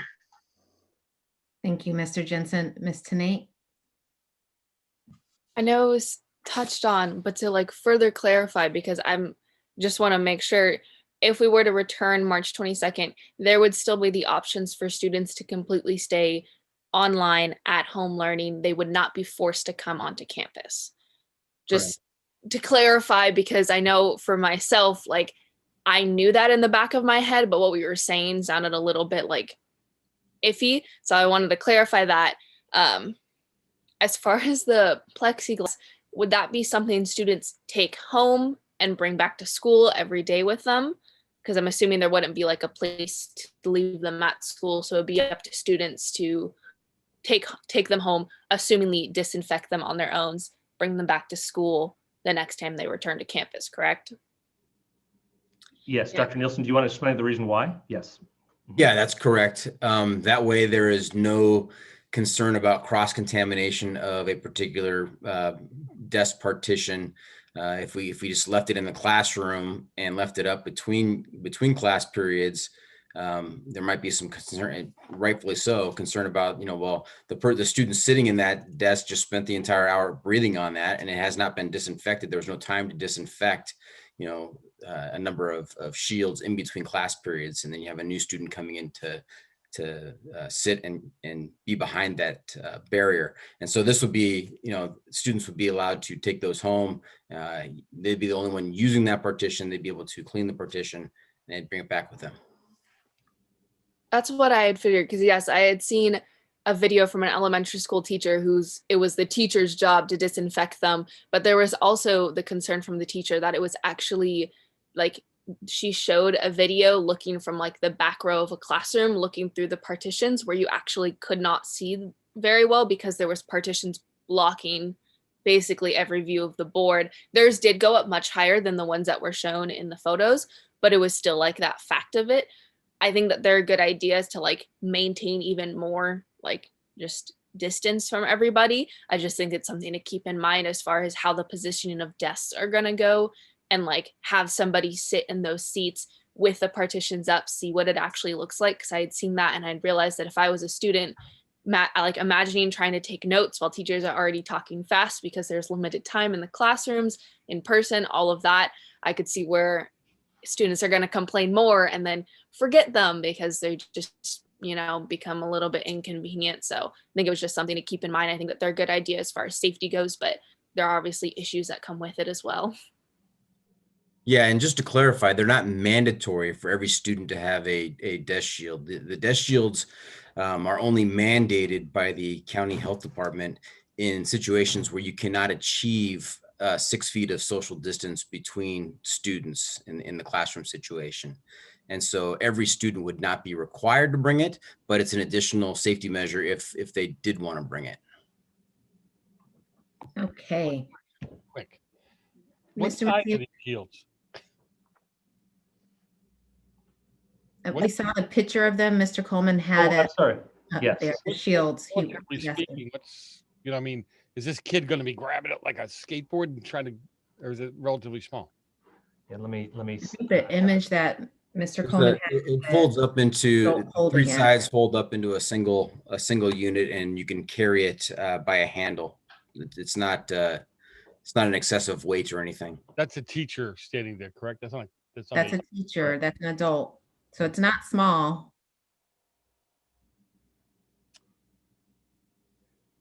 Okay, and it's not, Colin, not very heavy either, or? No, I carried it with ease. So if that tells you anything. No comment. It'll help build muscles. All right. So Mr. Coleman has one. Okay, That's right. great. Oh, there you go. All right. Come on, put it up and talk to us with it. I'm just kidding. Don't do that. Okay. So thank you everyone for the comments and Mr. Coleman again for the comprehensive report. I have a few questions that I think can be answered quickly, but I do need to ask them.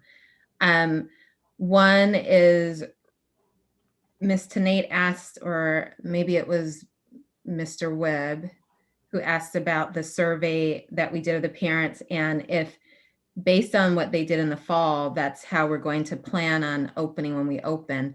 And I guess my question was, I know things change for people every month.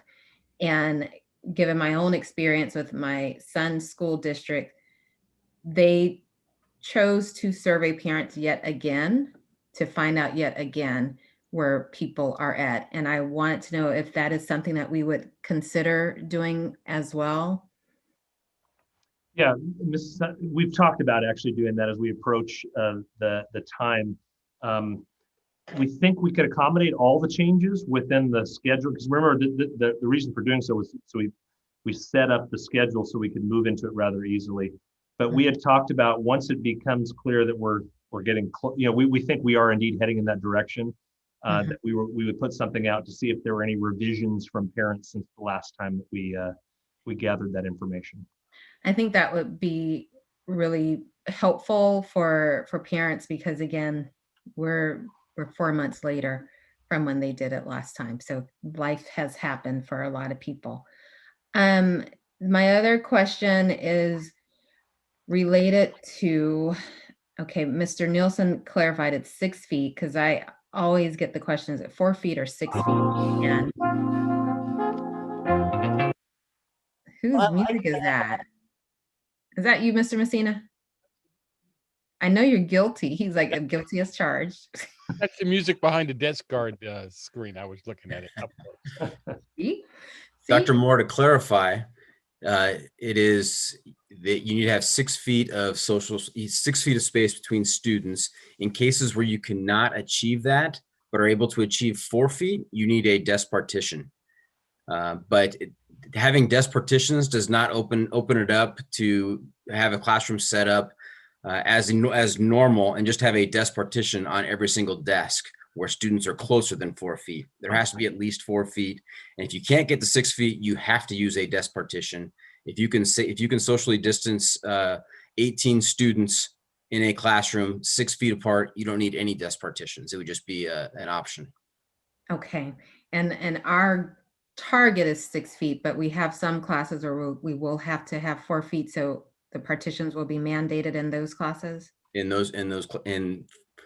just to give you an example, if we had a smaller than average classroom and you needed to get 18 students in there, and you could get 14 students in there with 6 feet of distance between them, those 14 would not need it. But to get the other 4 students in, and they would be between 4 and 6 feet away from the nearest student, those 4 would need to have the desk partitions.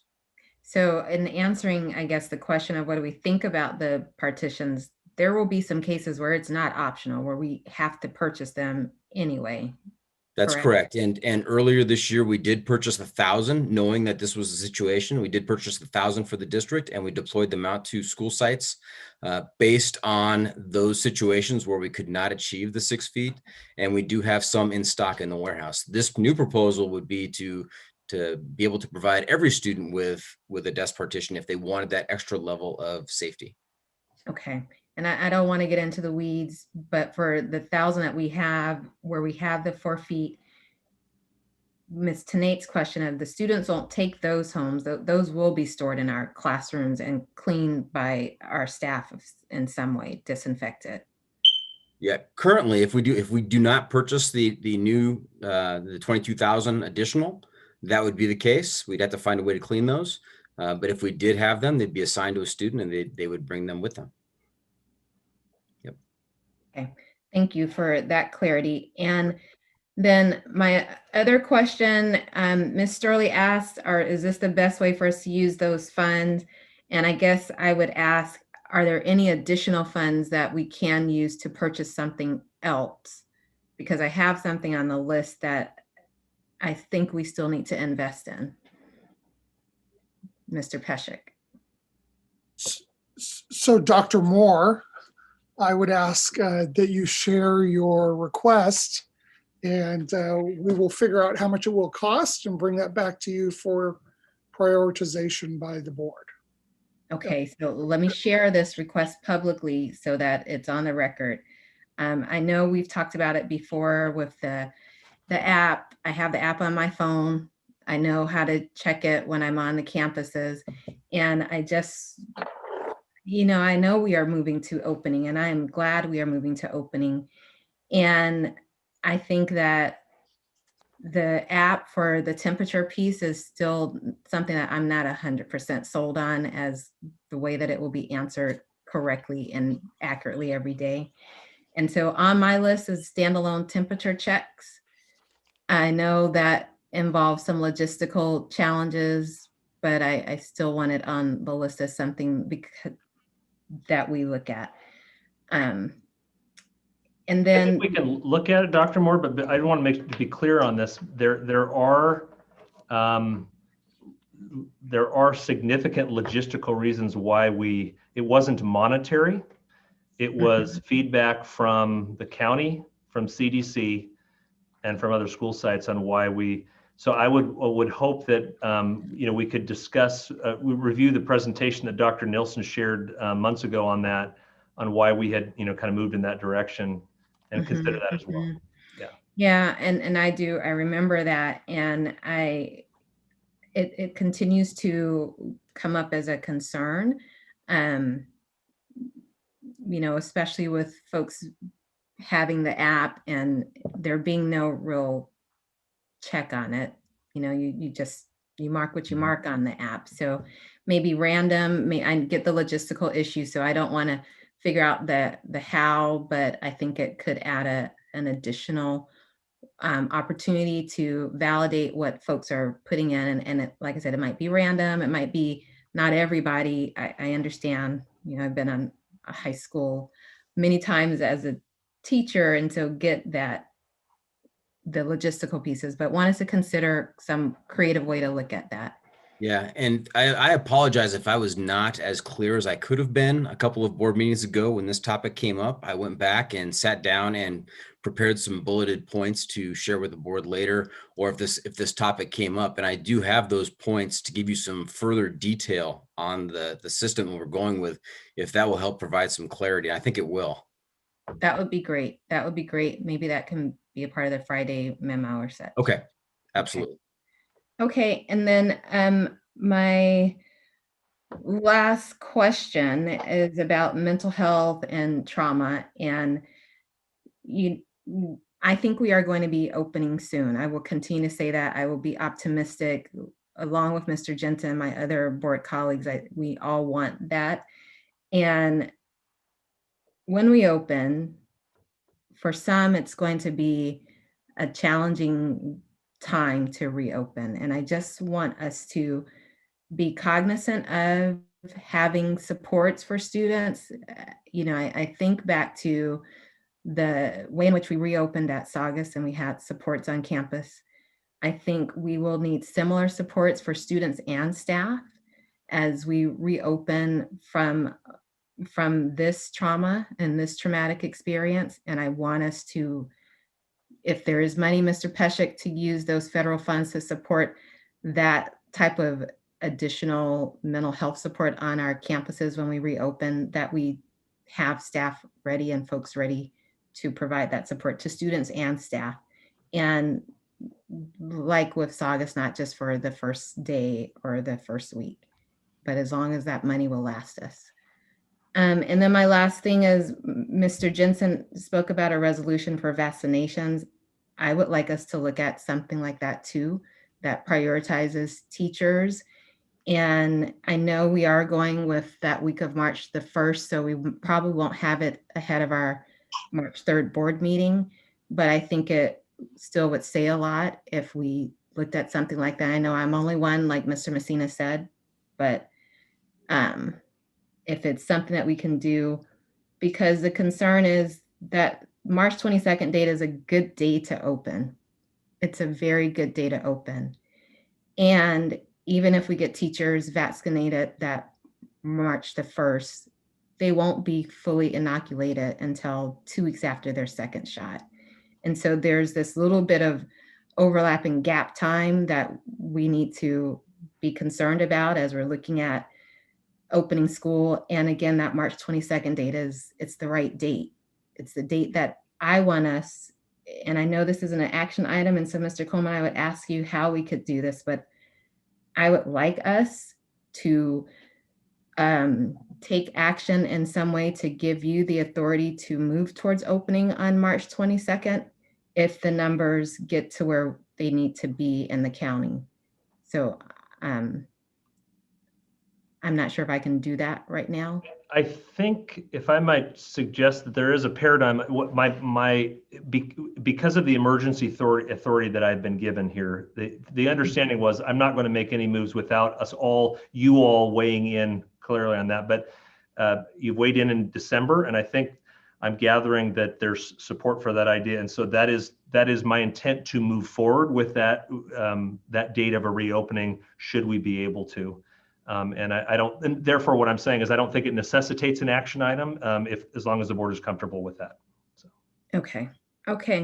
And let's see.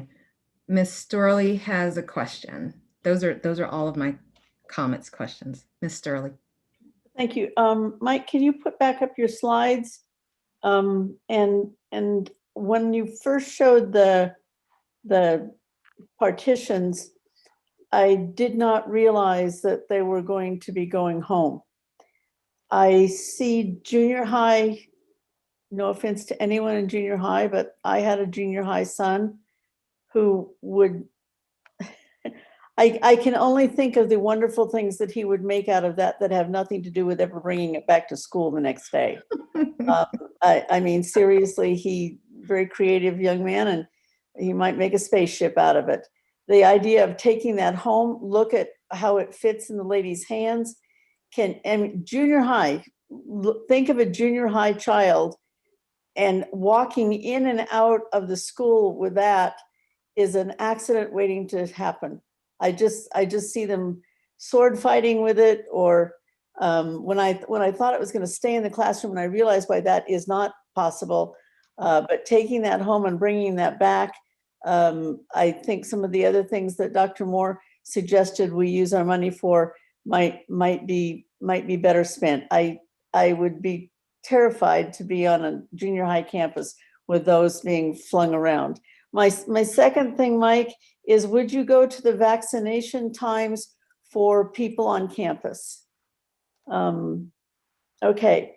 Okay. Right now, 65 years old and older people can get vaccinated in LA County. Correct. They don't have to be teachers or not, but anyone over 65 can get vaccinated. So with the group 1 and 2 and 3, is this something that our district made up? Or is this something that, and I know this isn't all set in stone yet, but some of these, looking at some of these people in group 1 versus group 2 versus group 3, and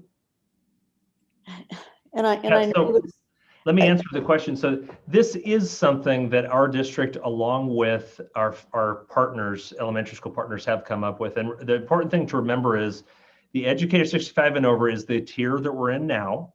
And that once we move to phase 1B, that's all of these folks. And our hope is that as soon as we make that move, that supply will be enough that all these divisions really are irrelevant. We can just tell everybody, come and get vaccinated. But go ahead. If as what has been happening is, they'll say we have a supply of 500, and remember we're talking all the educators in the Santa Clarita Valley, and so we've worked on subgroups. If we have 500s available on a particular day, who do we push out that invitation to in this group? Now remember, everybody can go anywhere to get their vaccinations. They don't have to come to Henry Mayo. This is just an added piece that we are putting together that hopefully makes it easier for us to do that. But these groups were groups, and this was, we worked with each of the elementary school districts to come up with some common logical ways to divide people up if we don't have them all on the first day that it's available. Okay, because I would see that custodians, I might have put them in the first group because they're in cleaning classrooms that have had people in it instead of the second group. But if you're saying that basically these are all going to go together. I also have a question I'm going to ask you, and if you don't know it, anyone else here, we talked about the age groups, and then we talked about people with pre-existing conditions. I have looked and looked and looked on all the websites to see where maybe somebody that's 20 that has a pre-existing condition could be vaccinated with the 65 and over. And I have never been able to find where the pre-existing condition people could be vaccinated before their time. Now, maybe this isn't a school board question, but since you've been dealing with the doctors in the county, I could never find it. I can get you that specific information through Mr. Hinsey tomorrow. I think the answer is that they're not currently in the group to be able to receive their vaccinations, but I will have Mr. Hinsey send you that specific information tomorrow morning. I bet he's listening right now, and I bet he'll send it to you before the end of the night too. He's pretty good. And I thank you for that. And I do want to say that I've changed my mind on the divider things if the kids take them home. I know what my son would have done with them. It would have been very creative and might have even made money, but Thank you, Ms. Sterling. And I don't think I answered on the dividers. I'm not sold on the dividers either. I get that they are an added safety piece, but are they marker proof? No, I mean, I'm thinking, and I'm not sold on the dividers. It sounds like there's not consensus there, so we don't have to immediately move forward. We can look at that and see if there are other ways that we can accomplish what we need to accomplish without sort of the model of 22,000, and we can bring it back to the board for consideration as well. And thank you, Mr. Coleman. And as we're doing that with the 4 feet divider piece too, and I know like Dr. Nilsson gave the example of the 4 students who would have to have it. Just also think about that in terms of the social implications and what that might look like. Oh, you get the divider. I don't know. It just how we figure that out is something to consider in terms of the social implications of who's the person with the divider today. And Save today. I did, COVID testing was not mentioned in really anything that we've done. Is that any part of our reopening plan? I know when we talked about the governor's piece, it had to be, but now that we didn't take that money, it doesn't. But I'm glad you asked that, because this is probably another item that's going to come back into our discussion. I just got a little something that came in from one of our advisors that indicated that when the big piece that we're waiting on is that the governor and negotiating groups are going to come out with an agreement sometime soon. And the indication is that testing may be a part of that. And the way that we have things currently structured is that we're looking to offer opportunities for people that want to voluntarily go in and be tested, which is a little different than a cadence that requires it on a regular basis. We're going to wait and see what the guidance is from the state on that, but we've already laid the groundwork at Valencia Labs for how to get that started. If indeed that is a requirement from the state. So we're on a little bit of a hold to see kind of what the pieces are that we would be told we have to do. Yeah. Okay. Thank you for that, Mr. Coleman. And Ms. Hunter, the blended cohort model, we talked about it and spent a lot of time on it, but again, like the parent survey, I think folks might have forgotten what they look like. And I know Mr. Coleman went to the website to try and show the details, but we know how important it is for folks to see it in the board meetings. And I just wonder if we are able to look at that March 22nd date, if it would be possible to get a refresh for me, myself, at the March board meeting on the blended models.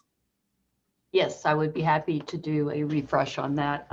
Actually, Ms. Daisher and I have spoke that we know we're going to refresh all of the teachers as well, because we did present all the PD early thinking we were coming back. And so time has passed. We will refresh everyone. Thank you so much. Okay. All right. So it is 10:11. We have the LCAP update from Ms. Daisher. Hi there. Hi. Yes, we do. And it will be super succinct. 7 slides, very fast. And it is a short update. It is not the end of the year presentation. It's just the mid-year reminder that we've done annually. So it actually brings us back to something a little more traditional and familiar. Here we go. I call it LCAP season, so it has started, and like every year, we have begun collecting input for the writing of our new local control and accountability plan for next year. We had a 1-year reprieve last year when we started writing our new 3-year. Daisher, I'm hearing a lot of feedback, so I'm going to ask everyone to go on mute if you aren't already. Thank you.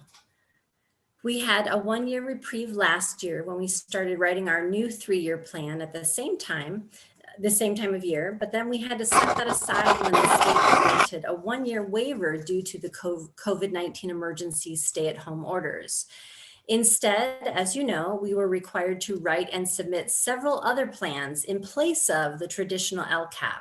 We wrote the 2020 COVID operations report and then the learning continuity and attendance plan that we are currently operating under. And now we've returned to the original local control and accountability plan, which at this point starts over from scratch, covering the next 3 years from 2021 to 2024, with its originally intended purpose of designing a spending plan for state and federal funds, as well as describing the actions and services that we will provide for unduplicated pupils. The components of the plan will look very similar to the LCAPs from school, except for the new annual update portion, which addresses the effectiveness of all the parts of the learning content. Okay, Ms. Daisher, I'm sorry again. I don't know if it's just me hearing feedback. Am I the only one hearing the feedback? Okay. So I'm hearing it. Okay, because it's to the point where I can't hear you clearly. So I think it's paper. Let's try this. Is that a little bit better? So far. Okay, let's try that. I apologize. The components of the plan will look very similar to LCAPs from before, except for the new annual update portion addressing the effectiveness of parts of the learning continuity plan that we are currently implementing. We will also go back and provide an update to the effectiveness of the actions and services from the last LCAP from 2019 and 2020. We will write the new plan itself, and we will include any updates to the federal addendum and provide a budget overview for parents. How's that for feedback? Better? It's so-so. It's Oh still my goodness. And I don't know what it might be, but just keep going. We'll. All right. I don't have any heat going. I don't have anybody awake. Usually the LCAP starts out with an analysis of the California dashboard data and how our students are progressing on the state assessments in English and math. But this year that data is not available since there was also a one-year waiver on the CASP and the LPAC assessments for English learners. We have no new data in those areas. So we will still look at the 2019 data, which is the most recent state data available, and would have been included in last year's LCAP, but we will focus more on the local up-to-date data telling us how our students are performing and progressing right now. So for example, we have graduation data from last year. We have current DF rates about how many students are actively passing their classes. We have attendance data, which indicates a level of student engagement, even in distance learning. The number of students from significant subgroups who are enrolled in various courses like AP classes, CTE career path courses, and dual enrollment college classes, and overall academic progress for all of our students district-wide, which can be broken down into a comparison of significant subgroups. And we currently are in the process of collecting input from all of our stakeholder groups, just like we do every year. They will help us to evaluate the effectiveness of the actions and services we've provided over the last 2 years, analyze the success of the learning continuity plan and all that we've done in distance learning, and adopt new actions for this next LCAP according to our district and site priority needs, especially for our most vulnerable students who need additional supports. Here you can see the groups that I am going to be meeting with virtually over the next few months. These are the same groups I've always met with in person, but the method and the mode of communication has obviously changed to Zoom. But the input and the valuable discussions, it remains the same. After that, I will, I think we skipped one, there we go. I will summarize all of that stakeholder input, prioritize the actions and services, revisit the ability to include as many as appropriate into the writing of the new LCAP, balance it with the business services department through the budgeting process, and submit it again for public review. This year, the local indicators update for the California dashboard occurs at the same time as the adoption of the LCAP and the budget. So you will see that presented by the end of the year as well. And then finally, our public hearing will be held at a regularly scheduled board meeting on June 9th, and then I will make any adjustments and address any potential changes after that. Then the LCAP, with all of its components that I just described, will be recommended for adoption the following week on June 16th. And that is it for the current update in the process that we're undergoing. Thank you very much, Ms. Dasher. Are there any questions from the board? Mr. Webb. Thank you, Mrs. Dasher, for your presentation. I do just have a couple of questions. With regard to the waivers that the State Board of Education was entertaining, any developments with that? You know, because I know that it affects the data that you pull together for the LCAP. I was wondering if you might have an update, and if not, I totally understand because it's a day-to-day change with what, you know, is being delivered by them. That is a great question. We don't have an update because they had a meeting set, I believe at the state level, to talk about whether or not the federal government has even allowed for states to submit for a waiver this year. And then that date got pushed to, I believe, February 24th. So there are many of us who I would say locally at the leadership level all over California are really petitioning our state to ask for a waiver for a variety of reasons because of what will come out in the testing results and how we know that it will exacerbate the inequities among our subgroups. It doesn't necessarily, in a lot of professional opinions, provide the most accurate assessment of how our students are doing because of all of these social emotional issues that our kids are going through. So if our state is able to even petition for a waiver, that process hasn't been opened yet. So we are presuming to continue moving forward as if that's not going to happen. And if it does, we will adjust accordingly. Okay, thank you. The other question that I have is, has the state released any guidelines as to the balance of qualitative versus quantitative data that they will allow in the LCAP? That's a great question because they have said in our LCAP discussions already that they will use both. They know that there's not as much quantitative numbers and data that we can use that is the most accurate reporting. Therefore, we will be describing a lot of qualitative scenarios from situations in classes and how students are doing on our own local assessments that we can describe in a more narrative format this year. Okay, thank you. Thank you. Thank you. Those are great questions. Thank you, Mr. Webb. Thank you, Ms. Dasher. Mr. Jensen. Jan, thank you for your report and thanks for sticking around as long as you did. It's a long night, but I appreciate your report and appreciate all your information. Thank you. Thank you. It's my pleasure. And I apologize for whatever background noise is going on. That seems to curse my computer here at home. It went away. Good. Something happened. So. Okay. Well, that's good. Yeah. All right. Well, we thank you again and have a good evening. We look forward to seeing you at your full report in early summer. Yes, there'll be a lot of writing between now and then. Yes, yes. Thank you. Thank you. My pleasure. All right. Okay, so we're going to move to item 8E, Career Technical Education Update, and Miss Nadia Kadi. Thank you, Dr. Moore. Good evening, everyone. Thank you for allowing me to present this evening. I'm delighted to share our CTE update with you. If you'll give me a minute, I will get my screen set up. My setup at home needs me to go off the screen so that I can facilitate everything. So I will be back momentarily. All right, no worries.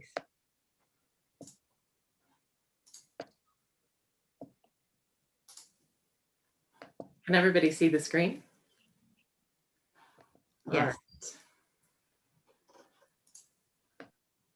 Career technical education helps students develop college and career readiness through robust opportunities that teach the knowledge and skills necessary to transition to post-secondary education and employment. Career education, pathway participation, early college experience, and work-based learning are the 4 key areas that we focus on to help students align their educational experience with their future goals. Students begin with career exploration through elective courses offered in junior high. They are exposed to a variety of industry sectors as they rotate through the large array of CTE elective offerings. Counselors use Zello, our career and college readiness platform, to complete these experiences. Here, students are able to take self-assessments or conduct research to develop a deeper understanding of themselves and their interests. Our summer programs give students another opportunity to explore while helping to bridge the gap between junior high and high school. Our career and college readiness specialists assist students throughout this process. We collaborate in a way that aligns CCR goals with the district's mission to prepare students to meet the challenges of today and the future as lifelong learners and responsible citizens. Relationship, connectivity, support. These things impact student success. Students who reap the benefits of mentorship and skill-focused training turn their dreams into a tangible plan. CCR specialists help students connect to the array of opportunities available to them. We know that students make better choices when they are informed and experienced. Our specialist team connects students to career exploration, skill-based learning, so they can make intentional decisions about how they will approach preparing for the workforce, higher education, and a career. We are purposefully, intentionally connecting students from junior high to high school, connecting exploration to definition, curiosity to purpose, academics to relevance. Pathways, early college, internships, and certifications build confidence, skills, and knowledge, ultimately connecting students to the possibility of their future. Once students have developed a deeper understanding of their interests through career exploration, they are ready to transition to the next stage in the process. Pathway participation offers students the opportunity to learn industry-relevant skills from trained professionals. High school students can choose from 23 daytime pathway programs. These courses utilize the latest technological tools to teach students the information they need to be prepared for post-secondary or career. Many pathways offer students the opportunity to earn industry-recognized credentials, as denoted by the asterisks on the slides. In addition to our daytime programs, students also have access to 15 extended day programs. These courses run after school at each of our high school campuses and are open to all students, offering them a chance to explore pathways that may not be available at their home school. All of our CTE pathway courses are taught by instructors who have industry experience directly related to their area of specialty. This makes for a very relevant and hands-on learning environment. Lauren Wempner is a great example of the quality of our teachers. She started her career as an in-house illustrator and graphic designer, and then came to Valencia High School, where she has developed a robust digital art pathway. This pathway provides a safe space for students to express their creativity while developing technical skills in a variety of industry standard software programs. From the start, students from all different abilities and skill levels are guided through the early stages of the creative process, where they brainstorm and expand their ideas, progressing toward creating a finished digital artwork. By the end of the pathway, students are familiar with a variety of digital art careers. They've also developed basic to advanced skills related to digital illustration, design, image compositing, and animation. Students also learn the fundamental elements of art and principles of design, as well as how to provide and receive constructive feedback in a professional environment. Not only do students leave the class having created a variety of visual arts projects, but also with an increased sense of digital literacy, computer software knowledge, and a deepened level of creative insight. During the pandemic, our teachers have been relentlessly dedicated to maintaining the quality of their classes. The majority of our pathways have made arrangements for students to have technology, materials, and supplies at home so that they may continue to participate in the hands-on activities that our classes are known for providing. This pathway provides a safe space for Students engaged in pathway participation can further enhance their learning by adding early college courses. These classes give students a jump start on college. In partnership with College of the Canyons, we offer both dual and concurrent enrollment for 11th and 12th grade students. Course offerings include both CTE and college-level general education courses.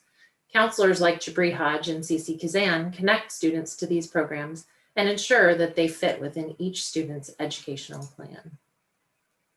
Throughout our district, we partner with College of the Canyons to offer juniors and seniors dual and concurrent enrollment classes.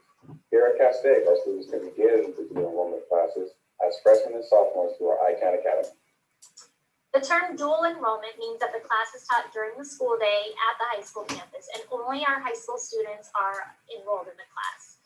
Concurrent enrollment classes are open to both college level and high school level students, and are taught after school, maybe at the college or at some of the high school campuses. Both of those options will earn credit for high school and college, and they're great for our families because they save a lot of money as the tuition for the credits are waived for our high school students. More importantly, dual and concurrent enrollment classes prepare students for college. Students make the connection to college rigor sooner, and they build confidence needed for success. This is a great jumpstart for our high school kids because it looks great on applications, showing that our students can be successful in college level classes. It also gives them an opportunity to explore different areas of interest before they even leave high school. Students can layer in work-based learning experiences throughout this process. They can connect one-on-one with business partners through programs such as Dream It, Be It and Connecting to Success, or they can participate in internship hours through practicum courses. Students can also sign up for competitive events through our Career Technical Student Organizations, or CTSOs, that allow them to showcase their skills by competing with other students at local, state, national, and even international events. We partner with the Valley Industry Association to design and deliver Connecting to Success, which teaches students the importance of job readiness skills.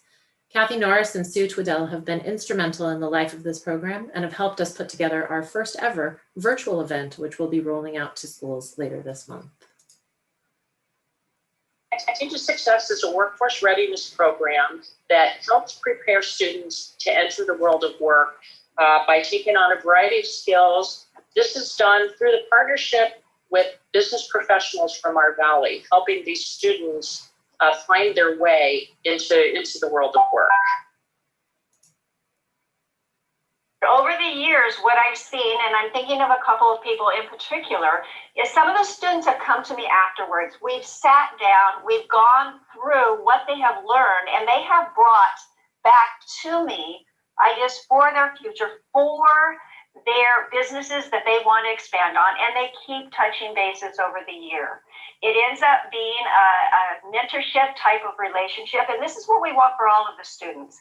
Either they can go into the career that they're desiring and be mentored by whoever owns that business, but maybe along the way, somebody who was at Connecting to Success is able to mentor them through their careers.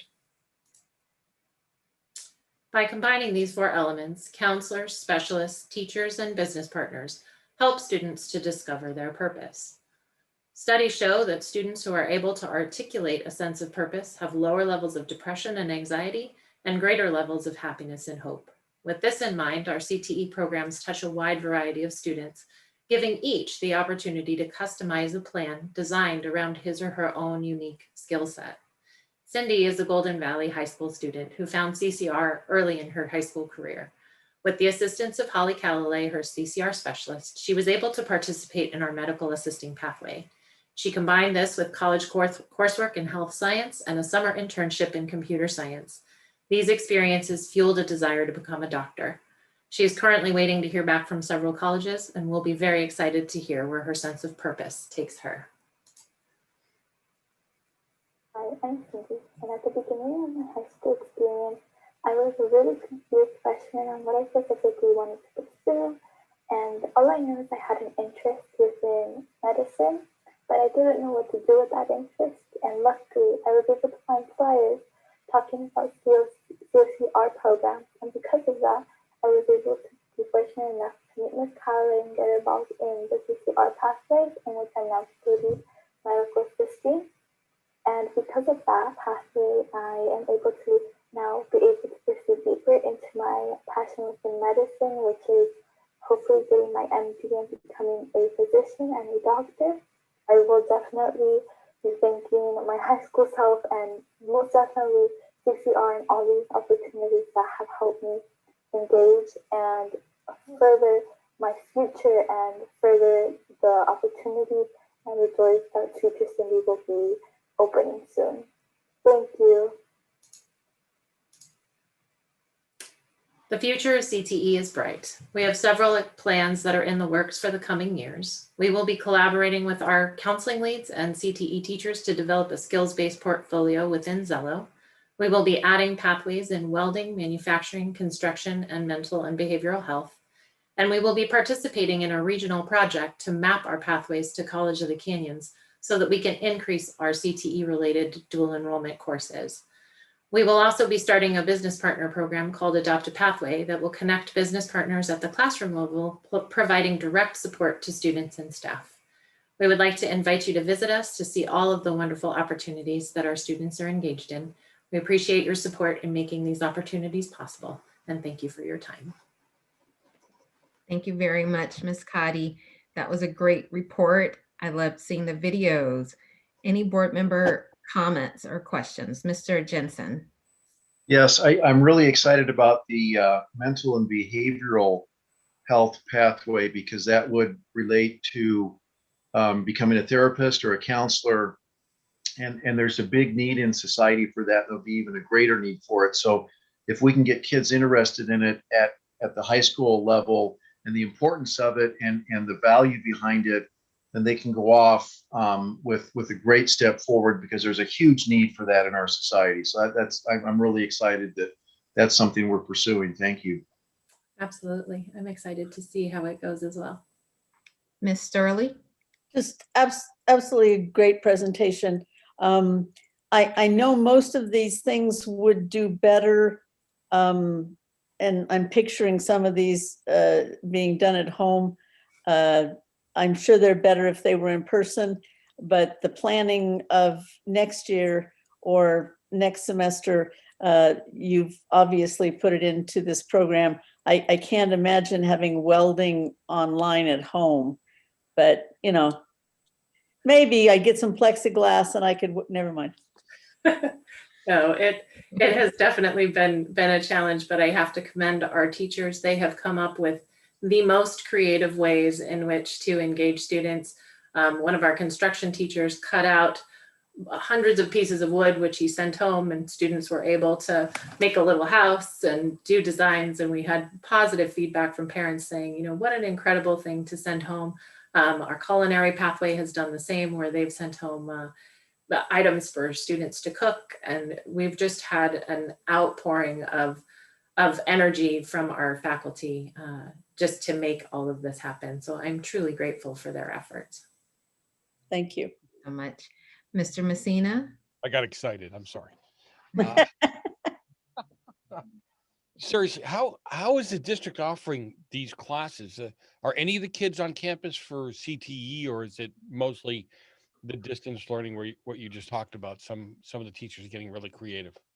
Everything has been done through distance learning, and like I said, they have been massively creative in making this work, and students are happy. And you know, the thing, as a former counselor, the thing that I always find most fascinating is that, you know, tying that sense of purpose and connecting kids. And we haven't seen any of the enrollment in our, particularly our after school programs, because we would see the decline of student interest in that population because they could stop mid-year.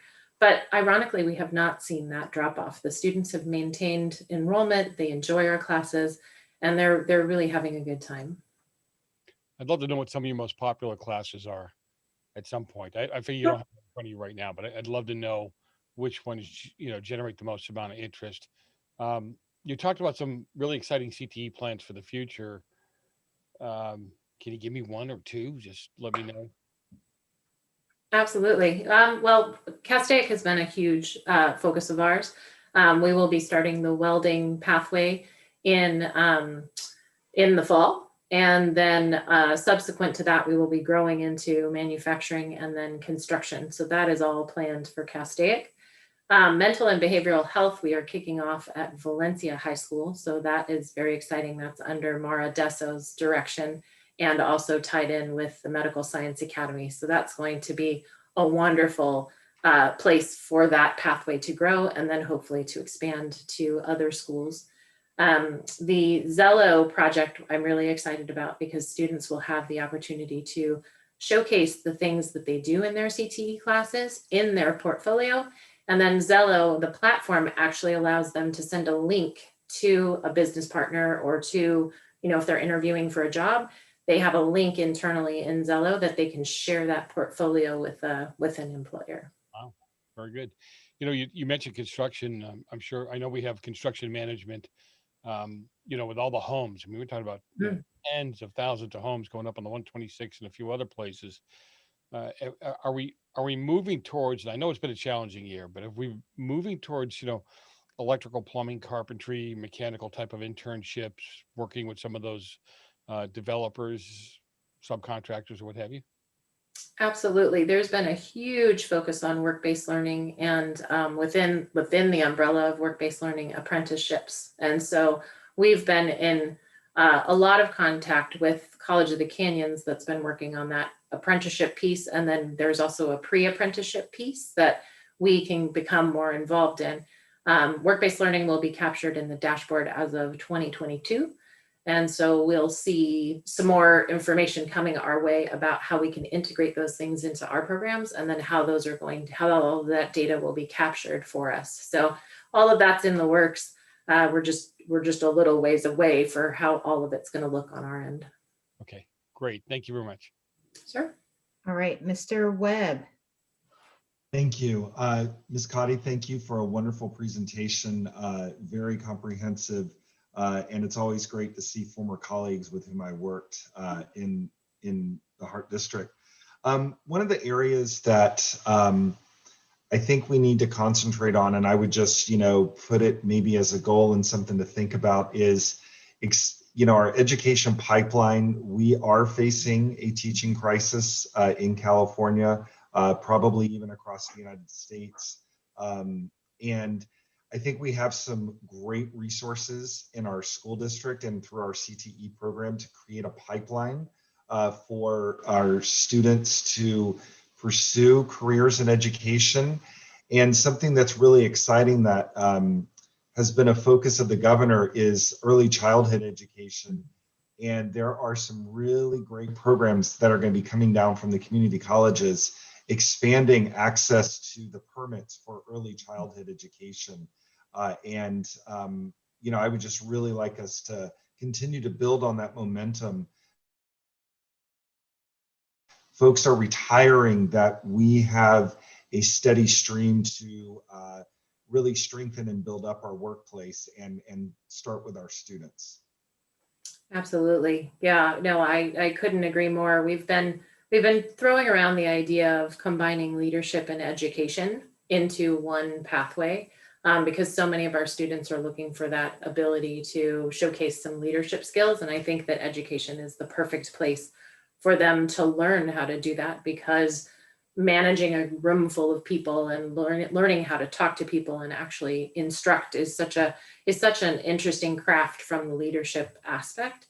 And we're also looking at possibly doing some more things for our athletes where, we can talk about coaching and coming back. And then to your point, early childhood education, we've heard the same, that there is going to be a lot of focus there. So I think there's a million ways we can go, and we'll definitely keep that in the forefront.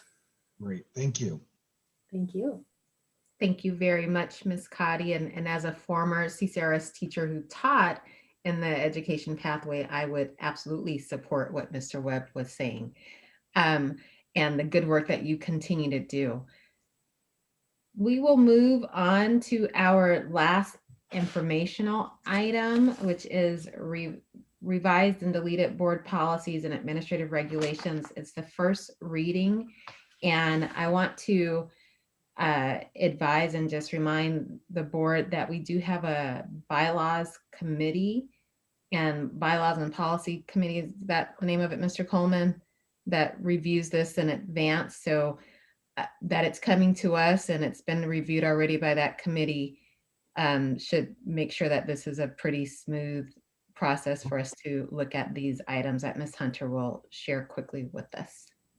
Actually, I'm going to defer to Mr. Peshek for the very first one. Mr. Peshek. Okay. Hey, Ms. Hunter. AR and BP 3530 are revisions to our risk management and insurance guidance. It's been a number of years since we've looked at these.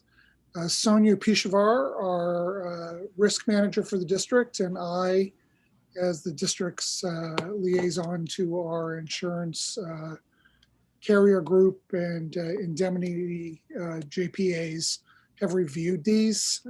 They are recommended by CSBA, and both Ms. Pishavar and I are recommending these revisions as a positive modification and recommend the board adopt these after second reading. Thank you, Mr. Peshek. We'll ask questions after both. So we'll go to the independent study.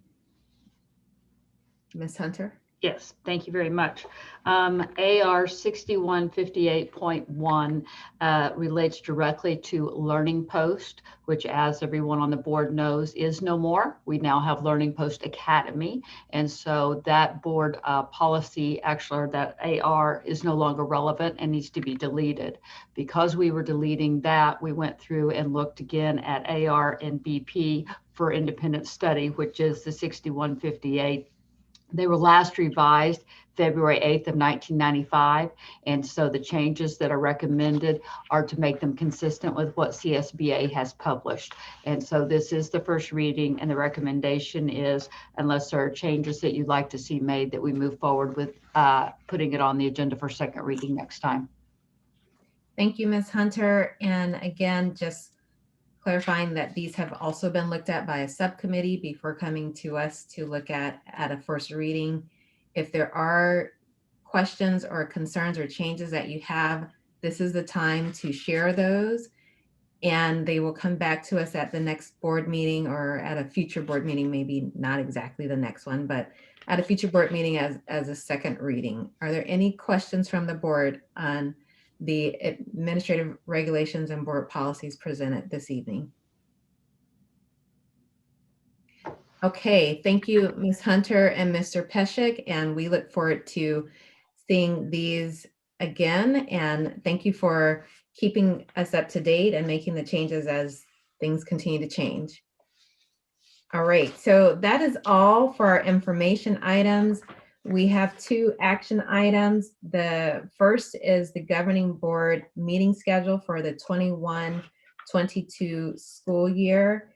And I would look for a motion to approve the 2021-2022 governing board meeting schedule. Move approval of the governing board meeting schedule for 2021-2022. Second. Okay, Ms. Dunn, we have, I believe, Mr. Messina as a second, Mr. Jensen as a first. Mr. Jensen? Aye. Mr. Messina? Aye. Mrs. Starley? Aye. Mr. Webb? Aye. Dr. Moore? Aye. And the student board member has left the meeting. Okay. And then the next item under action items is the CSBA Delegate Assembly election for beginning the 2021 term. And there are three seats open, and we need to consider voting for up to 3 candidates. And there are currently 4 candidates up for election. 3 from Santa Clarita, including myself, Chris Trunke from Saugus, and Ernesto Smith from Newhall, and Sharon Vega from the Antelope Valley. Myself and Ms. Vega are incumbent members for CSBA's Delegate Assembly. Who's the third person? Non-incumbent? There are 2. There's 2 incumbents, myself and Ms. Vega, and then Mr. Chris Trunke from Saugus and Mr. Ernesto Smith from Newhall School District. Well, I would put forth, I would nominate Ernesto Smith and the 2 incumbents. Second. Okay, Ms. Dunn, we have a motion to nominate Sharon Vega, Ernesto Smith, and myself. Just a question real Is there any quick. So discussion? I just want to be clear. So Dr. Moore, you and Sharon Vega are the incumbents, correct? Yes, Okay. and we have 2 new candidates from Santa Clarita Valley. I will share with you the goal, not the goal, but in the past, we've had 3 members from Santa Clarita Valley and 3 members from the Antelope Valley area for our region.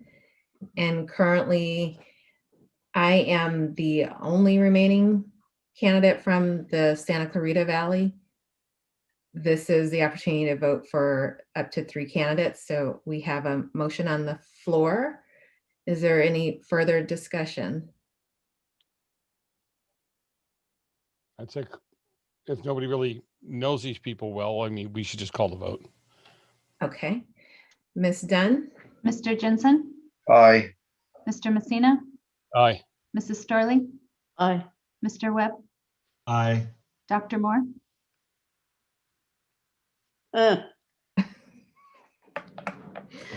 don't know how to vote on this because I want there to be 3 people from Santa Clarita. Okay, I've got a question. Oh, you've already, wait a minute, let's stay with the order. But I have to vote. I have to vote. So there is a motion. So, Well, she votes. and your question, once I vote, won't really matter. So, sorry, Ms. Early. That's all right. I didn't think of it. Of an election. Okay, so you're voting. It doesn't matter because it's 4. So, I mean, really.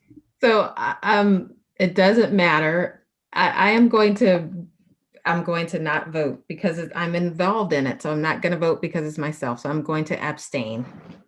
Okay. So technically, the motion carries, right? The motion carries. Yes. So I want you to know, in cases like this, it is perfectly okay for you to vote for yourself. I mean, you felt a little strange. Do it, right? It felt a little strange. Okay, thank you, though. I appreciate the vote of confidence. And that brings us to the consent calendar. Unless a board member has a question concerning a particular item and asks that it be withdrawn from the consent calendar, the governing board approves all the items at one time. Are there any questions or items to remove from the consent calendar? Move approval of the consent calendar. Second. Okay, was that Mr. Webb or Mr. Messina? Mr. Webb can have it. Us at the same time. All right, so Ms. Dunn, Mr. Jensen the first and Mr. Webb the second. Okay, Mr. Jensen, Aye. Mr. Messina, Aye. Mrs. Starley, Aye. Mr. Webb, Aye. and Dr. Moore. Aye. Okay, so our consent calendar has been passed, and this brings us to items for consideration, for future consideration by the board. Are there any items for future consideration?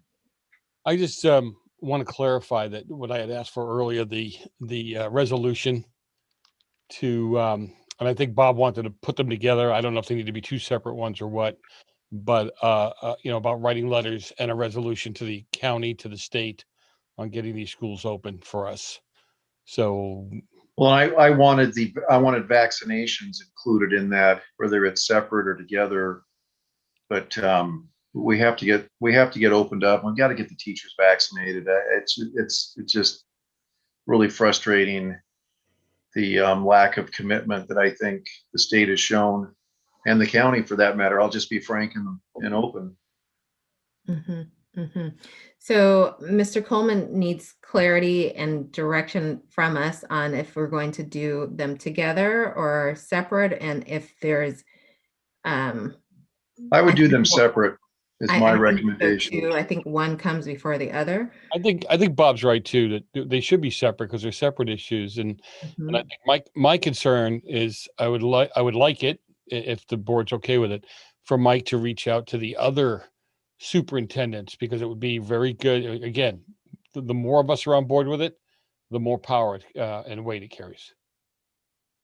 All right. Let's clarify. So if we're talking about to begin with the vaccination endorsement. Yes.